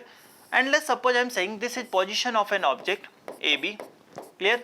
So I can say this is what, this angle we have, that is alpha. Clear? Now let's suppose corresponding to this one we are getting image at this location, clear, and we can say this is A dash B dash. So now you can say whenever we are talking about magnification, it's actually the size of that image, the size of an object, it is increasing. Size of an object is increasing, but what about this angular magnification? Angular magnification remain same, clear? Okay. So actually what is a use of this magnifying glass? Magnifying glass actually magnifies, or we can say increases the height of an object. So what we can do, let's suppose initially I can see object clearly at a distance 25 centimeter from my eye lens. So whenever I am bringing this object near to me, at the same time you can see I can see clearly image whenever I have magnifying glass, because actually the image that is forming, it is forming at a distance of 25 centimeter, clear? So we can say this is all about part number A. Now if I discuss about part number B, in viewing through a magnifying glass, one usually position one eye very close to the lens. Does angular magnification change if the eye is moved back? Yes. Let's suppose initially object is here, clear, and let's suppose I am actually moving this object away from my eyes. At the same time you can see initially as this object is moving away from my eyes, at the same time its height is decreasing because the angular magnification this is decreasing, clear? So as the object move away from our eyes, we can say value of alpha that is decreases, clear to everyone? Or you can say angular magnification decreases, clear? Yes. Next we are going to discuss part number C. Magnifying power of a simple microscope is inversely proportional to focal length. Yes, that is true, we know very well. So, or you know what is the formula? Formula is given to you. Magnifying power, we can say this is capital M, you can say capital M, and this is given by, we can say this is, you know very well, we can write it, this is equal to F naught divided by UE, clear? Yes or no? Or you can say we can write this formula, magnification, this is equal to D by UE, clear? Now according to the situation, what is the position of a final image, we can modify this formula. But you can say, let's suppose if we are talking about normal vision, means when the image is forming at infinity, I can say this is given by D by this is equal to FE, clear? So now you can say if we are using, we can say if we are actually decreasing the focal length of eye lens, clear? At the same time you can say magnification increases, but actually we have limitation. What is that limitation? Manufacturing limitation. It is very difficult to make, we can say that is eye lens that is having a very short focal length, clear? Because there is a manufacturing difficulty. That's why yes, it is true, if we can say if we are using smaller focal length eye lens, clear? At the same time you can say magnification increases, but due to manufacturing difficulty we are having some limitation, clear to you? Yes. Now we are going to discuss part number D. Why must both the objective and eyepiece of a compound microscope have short focal length? Definitely objective of compound microscope is to magnify the object, clear? Or we can say magnify the image that is forming, clear? So now you can say whenever we have a shorter focal length, definitely I will find more magnified image, clear? So that's why we can say that both are having shorter focal length, clear? Yes. Part number E. When viewing through a compound microscope, our eyes should be positioned not on the eyepiece but a short distance away from the best view. Why? Actually what will happen, let's suppose your eyes is very close to eye lens, where your eyes is very close to compound microscope. At the same time when the light ray is coming through this compound microscope, a very small amount of light ray is going in your eyes, clear? Whenever you have a certain distance from the compound microscope, more amount of light will enter in your eyes, definitely more we can say that is the more images that is formed on your retina and you can clearly see the object, clear? So that's why we can say there is some space is to be provided on the, we can say, mouth of this compound microscope, clear? So this is all about this question. Now student, we are going to discuss this question, and this is a question number 9.27, clear? In this question it is given to you an angular magnification it is given to you, and magnifying power of this this magnifying power is given to you 30 times. It is desired to have an objective of focal length 1.25 centimeter and an eyepiece of focal length, this is 5 centimeter. Clear? Now we have to set up a compound microscope. Now let us try to understand. Clear? First of all, see here, focal length of objective lens, it is given to you 1.25 centimeter, and for an eyepiece this is 5 centimeter. Clear? So definitely I can say this objective lens is small compared to eye lens. So let's suppose I am saying this is objective lens. Clear? And let's suppose this is eye lens. Clear? I can say this is eye lens and this is objective lens. Clear? Definitely we place an object between focus and 2f, f and 2f, then definitely we will find here a magnified image, and then we will arrange a position of this eye lens just like that, so that we will get here virtual and enlarged image. Clear? So this is the concept of a compound microscope. So now let's suppose values are given to you Fe. Fe is given to you, yes, this should be equal to 5 centimeter, and value of F naught, it is given to you, this is 1.25 centimeter. Clear? Now angular magnification, it is given to you 30. Clear? So you know angular magnification of compound microscope, it is given by m naught multiply me, means magnification that is produced by object and magnification that is produced by image. Clear?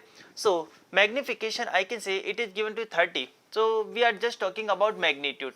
Why?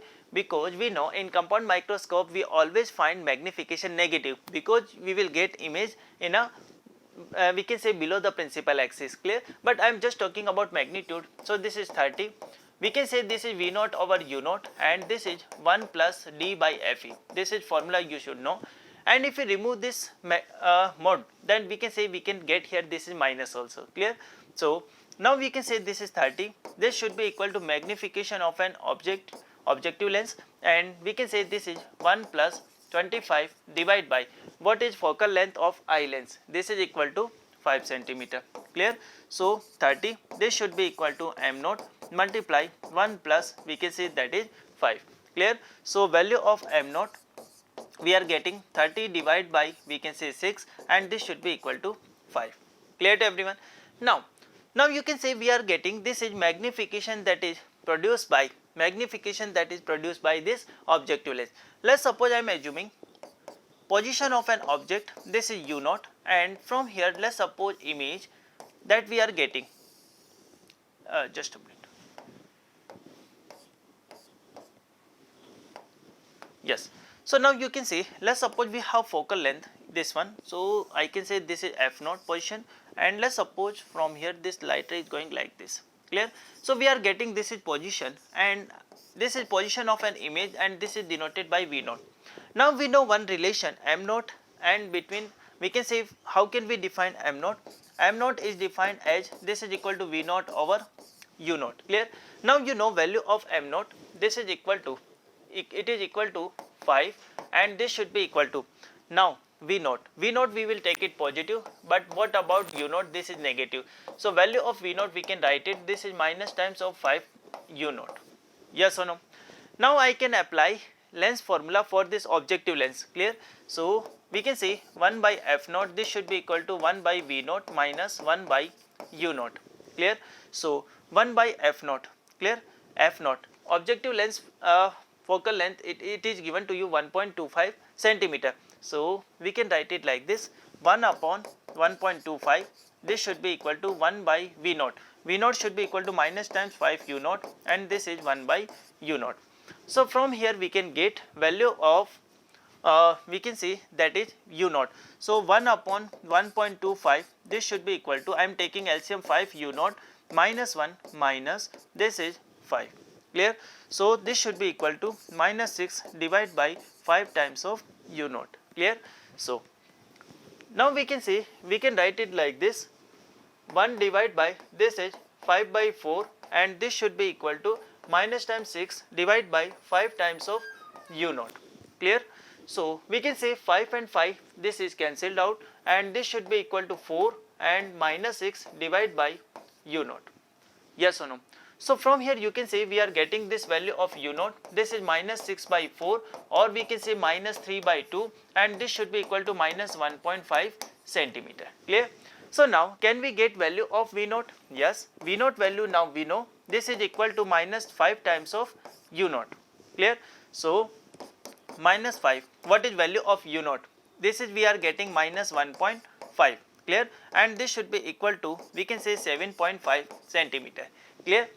Now actually we know magnification or that is by eye lens. Clear? So magnification by eye lens, this is given to you, that is 6. Yes, yes or no? So from here can we write it like this, magnification ME. Clear? Or yes, magnification ME, and we can say this is given by V by U. Clear? This is VE and divide by UE. Now we know, let's suppose we are saying final image is forming at a least distance of distinct vision, means at a near point minus 25 centimeter. So this is minus 25 centimeter, this is UE, and this should be equal to ME. ME is given to you, this is equal to 6. Clear? This is equal to 6. So what is value of UE we are getting? Minus 25 by 6, or we can say this is minus 4 point. Clear? Now we have 1 left, so this is 1, and we have 4, so we can say this is 6. So minus 4.16 centimeter value we are getting for UE. Now you can say, sir, why we are calculating UE and this one? Now you can say, actually if we know this is V naught and this is, we know this is UE, this is position of an object with respect to eye length. So can we find length of a compound microscope? Yes. So length of compound microscope, I am writing here. Length of compound microscope in magnitude, this is given to you, this is V naught plus I can say this is UE. Clear? So what is value of V naught we are getting? V naught value you know, this is equal to, we calculated, that is 7.5 centimeter plus what about UE? This is 4.16. Clear? So now you can say, so length of compound microscope we are getting, this is we can say this is 11.66 centimeter. Clear? So that we are getting, this is length of compound microscope. Clear? So now you can see what are the important, why we calculated all these things, because we have to set up this compound microscope, and for that one it is given to you first the total magnification. From total magnification first we are getting value of magnification by objective lens. Then we find relation between we can say image that is formed by objective lens, and then we can say position of an object.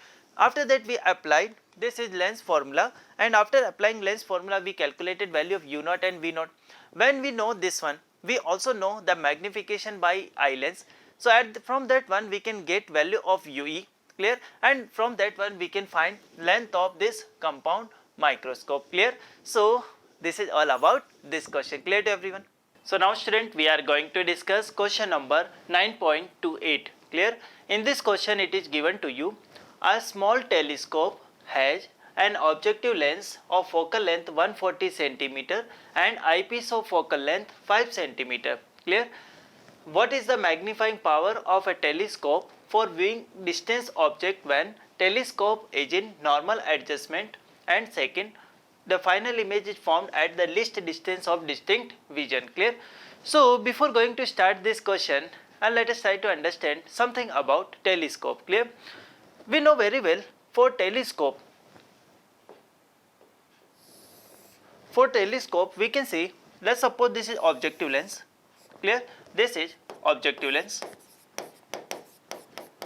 This is objective lens, and we are saying this is principal axis. Clear? This is principal axis, and we can say this is eye lens. Eye lens. Clear? So now it is also given to you focal length.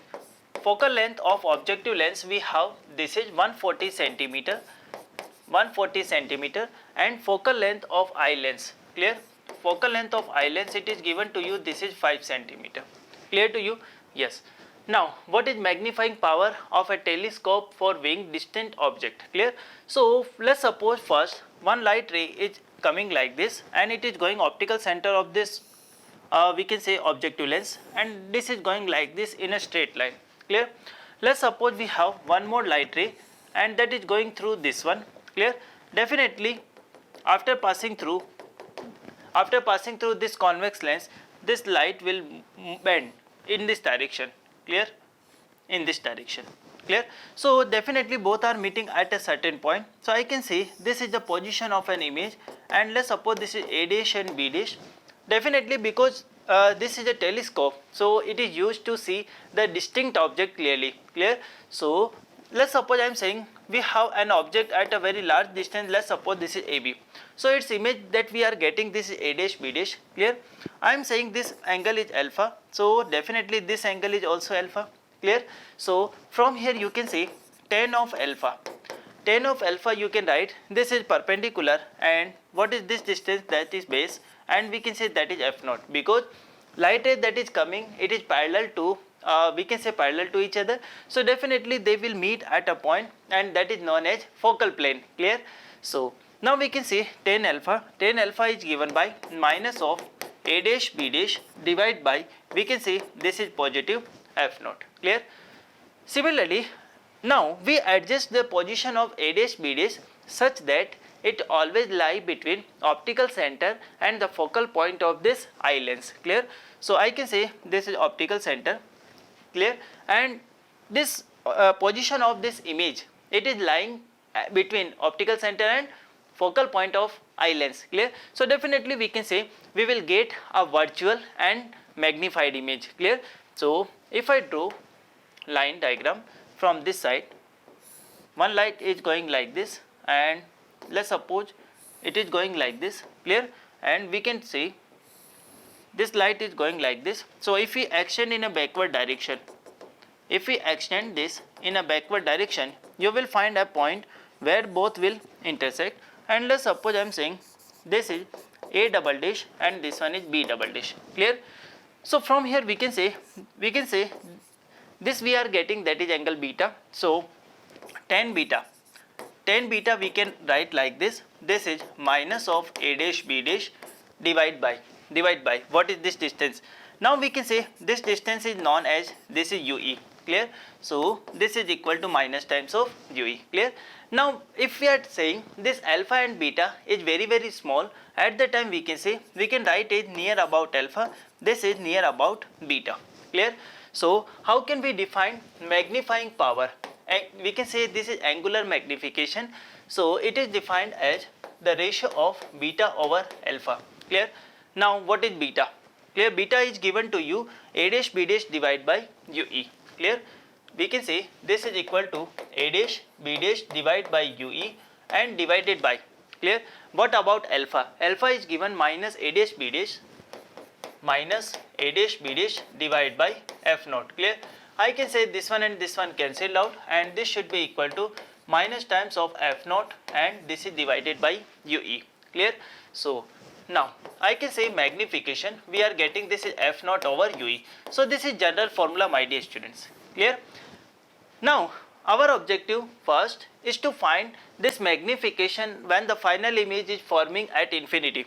So let's suppose this image is forming infinity, it means I can say VE equal to infinity. So I am talking about case number that is A, clear. So I can say V, this should be at infinity. So now I am applying lens formula corresponding to eye lens, clear. So I can write it like this, 1 by V minus 1 by UE, and it should be equal to 1 by FE, clear. So now you can say we are saying this is at infinity, so I am saying minus infinity 1 upon, what about UE, clear. UE definitely actually light ray is going from left to right direction, and we are measuring this UE from right to left direction, clear. So I will take it negative, so this becomes positive, and this should be equal to 1 by FE. Now we can say focal length of this eye lens, it is positive, clear. So this is FE. So now I can write it like this, 1 upon UE, this should be equal to 1 by FE, clear. So from here you can see we are getting UE equal to FE, clear. So now in this formula we can write value of UE, this should be equal to FE. So magnification is given by minus times of f naught divided by, we can say this is FE, clear. Yes or no? Magnification is given by minus times of f naught, and this is divided by FE, clear to you. So now we can place values, so minus what is value of F naught? F naught, it is given 140 centimeter, and what about eye length? This is 5 centimeter. So minus of 140 divided by 5, this should be equal to minus 28. Clear? This minus sign is indicating we are getting final image that is virtual, or we can say below the principal axis. Clear? So this is all about case number A. Now if we discuss about case number B, in case number B it is given we have to find this final image at the least distance of distinct vision. Clear? So it means now I am saying this V we are getting it is equal to minus D, or at minus 25 centimeter. Clear? So now again I can write this expression 1 by V, 1 by UE, this should be equal to 1 by FE. Clear? So now I can say this is 1 equal to 1 divided by minus D minus 1 upon minus UE, and this should be equal to 1 by FE. Clear? So now I can say this is equal to minus 1 by D plus minus 1 by D plus and 1 by UE, and this should be equal to 1 by FE. 1 by FE. Clear to everyone? Yes. So from here you can find value of 1 by UE. 1 by UE, this is given by 1 by D plus 1 by FE. Clear? Now what I am doing, I am placing this value of 1 by UE in this expression. Clear? I am writing 1 by UE value in this expression. So I can say capital M, this is equal to minus times of F naught multiply what is value of 1 by UE, this is 1 by D plus 1 by FE. Clear? Now I am taking common, this is equal to FE, so capital F, this should be equal to minus F naught over FE. Clear? Multiply 1 plus this is FE divided by D. Clear? Now I can place all values. So value of magnification, now I am getting minus of F naught. Clear? F naught value is given, yes, this is 140 centimeter and this is 5. So minus 140 divided by 5 multiply 1 plus what is value of FE? This is 5 and divide by 25. Now do not take care of about sign convention, because we have already included all sign convention while derivation. Clear? So now you can say this is equal to minus 28 plus 1 plus 1 by 5. Clear? So this should be equal to minus 28 and this is 6 by 5. Clear? So now if you multiply, you can say minus, we can say that is 48, we have 4, so this is 168 divided by 5. Clear? So magnification, this is given by minus, we can say this is 3, we have 1 left, so again 3, we have 3 left, and we can say this is 6. So we are getting this much of magnification in the case whenever final image is forming at a least distance of distinct vision, or we can say at 25 centimeter. Clear? So now we can say this is all about this question. Clear to everyone? Now student, we are going to discuss this question number 9.29. Clear? In this question it is given to you, we have one A, B and C 3 parts, and this question is related to previous question, and we will utilize all the data that is related to 9.28. Clear? So now we are going to discuss this question. In this question it is given to you, number A part, for the telescope described in exercise, what is the separation between objective lens and the eyepiece? Now, so first we are talking about part number A, and for that one I am taking reference of the previous diagram.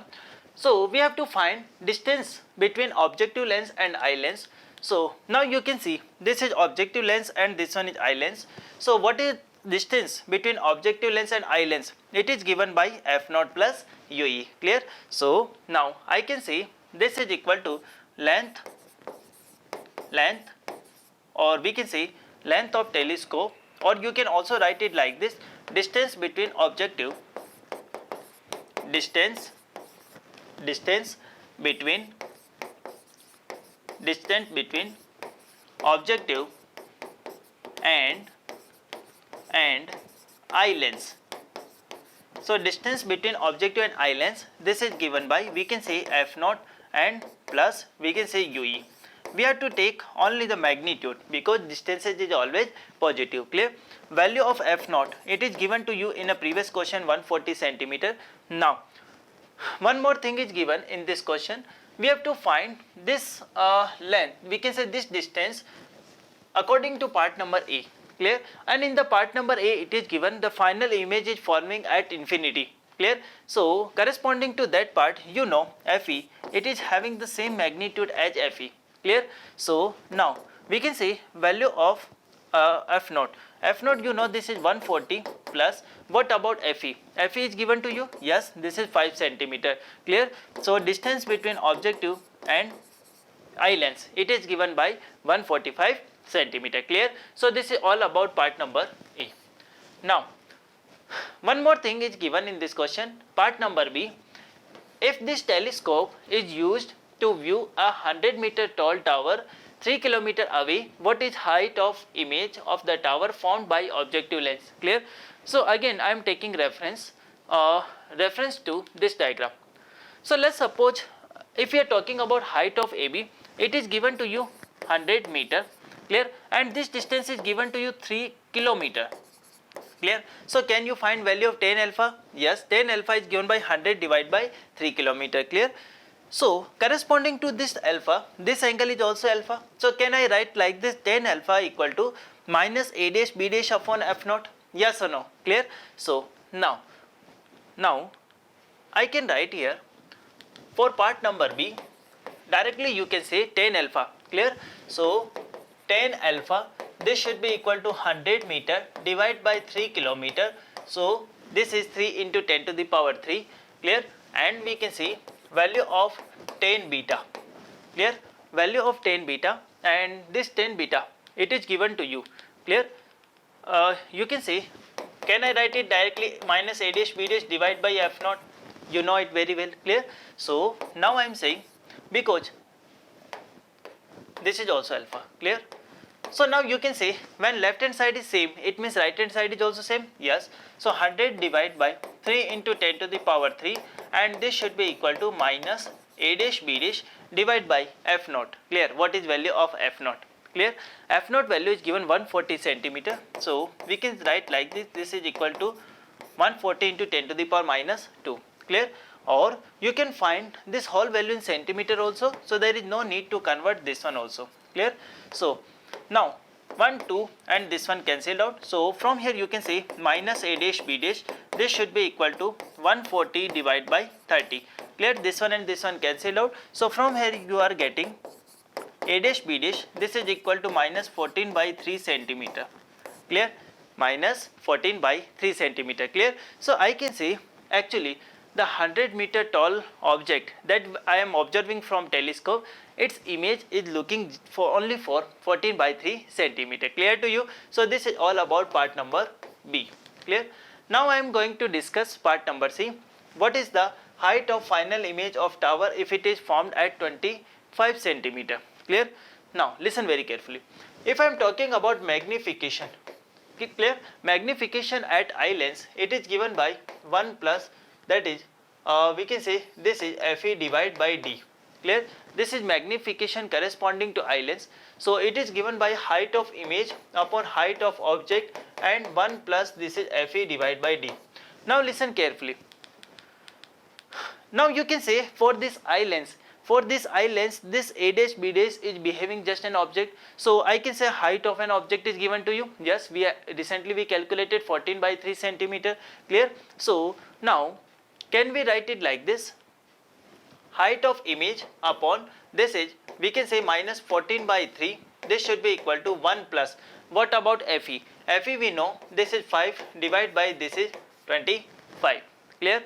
So now I can say HI, it is given by minus 14 by 3, and this is 30 by 25, clear? So now you can say this is calculated, that is 10, I can say this is 2, this is divided by 5, so HI we are saying this is minus 28 by 5, clear? Minus 28 by 5, or you can say this you are getting minus 5.6, and we can say this is centimeter, clear to everyone? Yes or no? Clear? Okay, do one thing, you can do one thing, just this is 6, okay, just a minute. Yes, just a minute, clear. So now actually here we have a slightly change, pardon me, clear. We have a slightly change. Actually here we have a formula 1 plus d by fe, clear. So magnification, actually magnification is given by, this is d by fe, clear to you. So we can write it like this, this is d by fe, so 25 by 5, we can say this is 5, clear. So total we can say this is 6, clear. Now we are getting hi, clear. Hi we can say this is equal to minus 14 by 3 and multiplied with 6, so we can say this is 2 and this is we are getting minus 28 centimeter, clear. So this is height of an image that we are getting finally, clear. So I can say this is all about this question, clear to everyone. Now student, we are going to discuss question number 9.30, and in this question it is given to you a Cassegrain telescope uses 2 mirrors as shown in figure. Such a telescope is built with the mirrors 20 mm apart. If the radius of curvature of large mirror is 220 mm and the small mirror is 140 mm, where will be the final image of an object at infinity b, clear. Now concentrate on a screen. Now actually we can see a Cassegrain telescope is given to you. So first I am drawing a diagram of Cassegrain telescope. It is just like we have, this is concave mirror and this concave mirror actually splitted, clear. Now again I am drawing. Let's suppose this is concave mirror like this, clear, and here we have one more.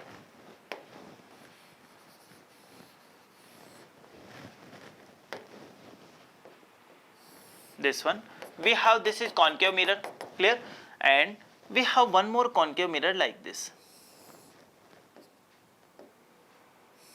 this one, clear. So this is again a concave mirror. We have one convex mirror this side, this is convex mirror, clear. Now in this question it is given a light ray that is going coming from object is situated at infinity. It is already given object is situated at infinity, it means this light ray is coming from infinity, so I can say these light rays are parallel, clear. So when it incident on this concave mirror, definitely let's suppose if we are saying this is normal, so it will be going like this, clear, and let's suppose this is normal of this concave mirror, so definitely it will incident on this convex mirror like this, clear. Now directly you can say it's actually when the light ray is coming from infinity, definitely it will meet at certain point and that is its focal point, clear. So for that one, so some important information is given to you. A telescope is built with mirrors 20 mm apart, so distance between these two mirrors is given to you, this is 20 mm, clear. And one more thing, large mirror is having radius of curvature, this is equal to 220 mm, clear, and small mirror is having radius of curvature, let's suppose this is r 140 mm. Now you know very well, if we are talking about thin mirrors, at that time we can say r is equal to twice of f. So focal length for large mirror, or we can say concave mirror, it is given by 220 divided by 2 and it should be equal to 110 mm, clear. Similarly we can see what is focal length for small mirror, or we can say convex mirror, and this is given by 140 divided by 2, clear, and it should be equal to, this is 70 mm, clear. Now you can say when the light ray is coming parallel and incident on these mirrors, definitely they will try to meet at a point and that point will be definitely its focal point, clear. So let's suppose both light ray is meeting at a point, let's suppose this is we can say this is meeting point. So definitely this point will be at the focal length of this concave mirror, yes. So can you tell me what is distance of this point from this concave mirror? So definitely I can say, because radius is 220 mm, so we can say this is situated at 110 mm, clear. So now you can see this is 110 mm and this distance is given, you know, this is 20 mm. So what is this remaining distance? What is this remaining distance? I can say this is given by we can say this is 0, we have 9, so 90 mm, clear. Now you can say this 90 mm distance, it actually now we can say it is an object distance for this convex mirror, yes, and we are having a virtual object, clear, virtual object for the case of convex mirror. So now what we can do, actually now you can say, if logically you can see, let's suppose this is a normal, so definitely this will go something like this, clear, and here we have this is normal, so it will be going just like this. Here we have an eyepiece, clear, from where we are observing these light rays, clear, eyepiece, clear. Now what is our objective? Our objective is to find position of a final image. So position of a final image, it is given by 1 upon V minus 1 upon U, this should be equal to 1 by F, clear. So 1 by V, this is our objective, minus 1 by U, clear. Now let us try to understand. We always take direction in the we always take distances in the direction of light ray, this is positive, clear. So now actually I am measuring this 90 mm in the same direction as the light ray is coming, so that's why I am taking it positive, clear. So I can say this is equal to plus 90, and what about F? Now you can say, if we are talking about this curvature is again we are measuring from right to left, it means we can say this is radius of curvature, so what is its focal length? This is 70 mm and this is also positive, so I can say this is positive again. So now I can say we can write it like this, 1 by 90 plus 1 by 70, clear. So 1 by V, this should be equal to, now what is the LCM? I am taking LCM, this is, I am taking this LCM 630, clear. So this is equal to 7 plus this is equal to 9, so this is 16 by 630, yes or no, clear. So can we cancel it out? Yes. Listen carefully, UE you know this is 90 mm, and what about focal length? Focal length it is given to you 70 mm, clear. So this is positive, yes. Focal length is also positive, yes. So now we can find value of V, yes, yes. So how can we find? Now dear student, actually you can see these are the mirrors, these are not lenses, clear. So what I am doing, actually this is a formula 1 by V plus 1 by U, so I am writing here this is minus, so this is negative, clear. So now if you calculate 9 minus 7, this is equal to 2, clear. So I am getting this is 2, clear. So from here I can say this is we are getting 315, clear. So from here we can say we are getting value of V, this is 315 mm, clear. Value of V I am getting this is 315 mm, clear. So now you can say what is actual position of final image. Now this light ray is going like this, it's looking like that both are parallel, but they are not parallel, they are diverging in nature. So if you extend this light ray in a backward direction, you will find somewhere this point, clear, you will find this point, this is position number I2. So I can say this is I2 and distance of this point is from this one, this small mirror or convex mirror, this is equal to 315 mm, clear. So we are getting this final image at this point, and this is situated at 315 mm from this convex mirror, clear to you. So this is all about this question. Now student, we are going to discuss this question number 9.31, clear. In this question it is given to you, a light incident normally on a plane mirror attached to a galvanometer coil, retrace backward as shown in figure. So let's suppose you can see a light is going in this direction, because angle of incidence is 0, so angle of reflection is also 0. So I can say this light ray will trace the same path, okay, fine. A current in the coil produces a deflection of 3.5 degree of the mirror, clear. So now you can see, actually what is our objective? Our objective is to find what is displacement of reflected spot.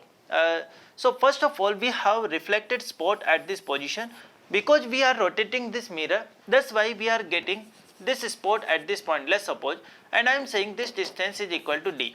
So my objective is to calculate value of small d, clear. How can I calculate? So a very simple result that definitely you know, if we move mirror by an angle theta, if we move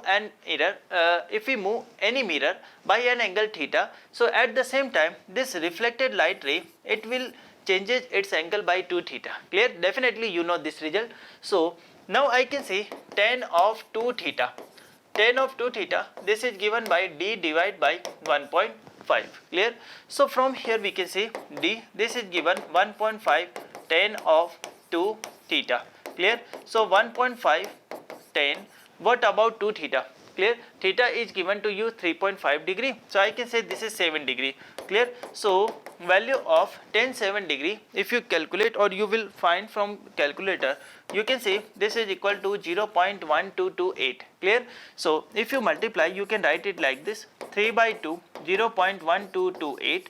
So now I can say if you multiply it with 3, we can say this is 24, we have 2, so we can say that is 8, and we can say this is 6, this is 3, this is 0 point, and it is divided by 2. Clear?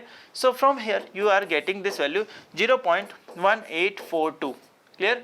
0.1842 meter. So we can say actually this spot that is made by reflected light, it is actually displaced by amount 0.1842 meter. Clear to everyone? So this is all about this question. Now dear student, we are going to discuss this question number 9.32. Clear? In this question it is given to you, figure shows an equiconvex lens. You can say this is equiconvex lens of refractive index 1.5 in contact with the liquid layer on the top of a plane mirror. Okay, a small needle with its tip on the principal axis is moved along the axis until its inverted image is found to be at the position of a needle. So I can say, let's suppose we have initially needle at this position. Now we are moving this needle like this. So let's suppose we can say this is actually actual needle, and we can say this P dash Q dash is the image of this needle. Clear? Now what is our objective and what is given to you? Distance of needle from the lens is measured to be 45 centimeter, it is given, and when the liquid is removed, the experiment is repeated, and this value now you are getting, this is to be 30 centimeter. Clear? So now our objective is to calculate what is refractive index of the liquid. Clear? What is our objective? To find refractive index of liquid. Clear to everyone? So now concentrate. Now first of all, let us try to understand this diagram. You can see whenever we have this is needle, so light ray is going like this. When this light ray is incident normal to all surface, definitely I can say we will find same reflection. Clear? But now you can say when the light ray is going first, here refraction phenomena will take place, but because this is a plane mirror on the ground, so definitely this light ray is reflected again in this direction. Clear? So initially we can say for a equiconvex lens, refractive index is given to you 1.5. Clear? One more thing is given 45 centimeter. 45 centimeter is the distance whenever we are assuming is a combination of system. Means we can say whenever we are talking about this is equiconvex plus plano-convex lens. Means you can consider this liquid as a plano-convex lens. Clear to you? Yes. We can consider this as a plano-convex lens. So whenever we are talking about these two system, or we can say this, you can assume it as a combination of two lens. Clear? So I can say this distance equiconvex plus plano-convex lens system. For this system we have focal length.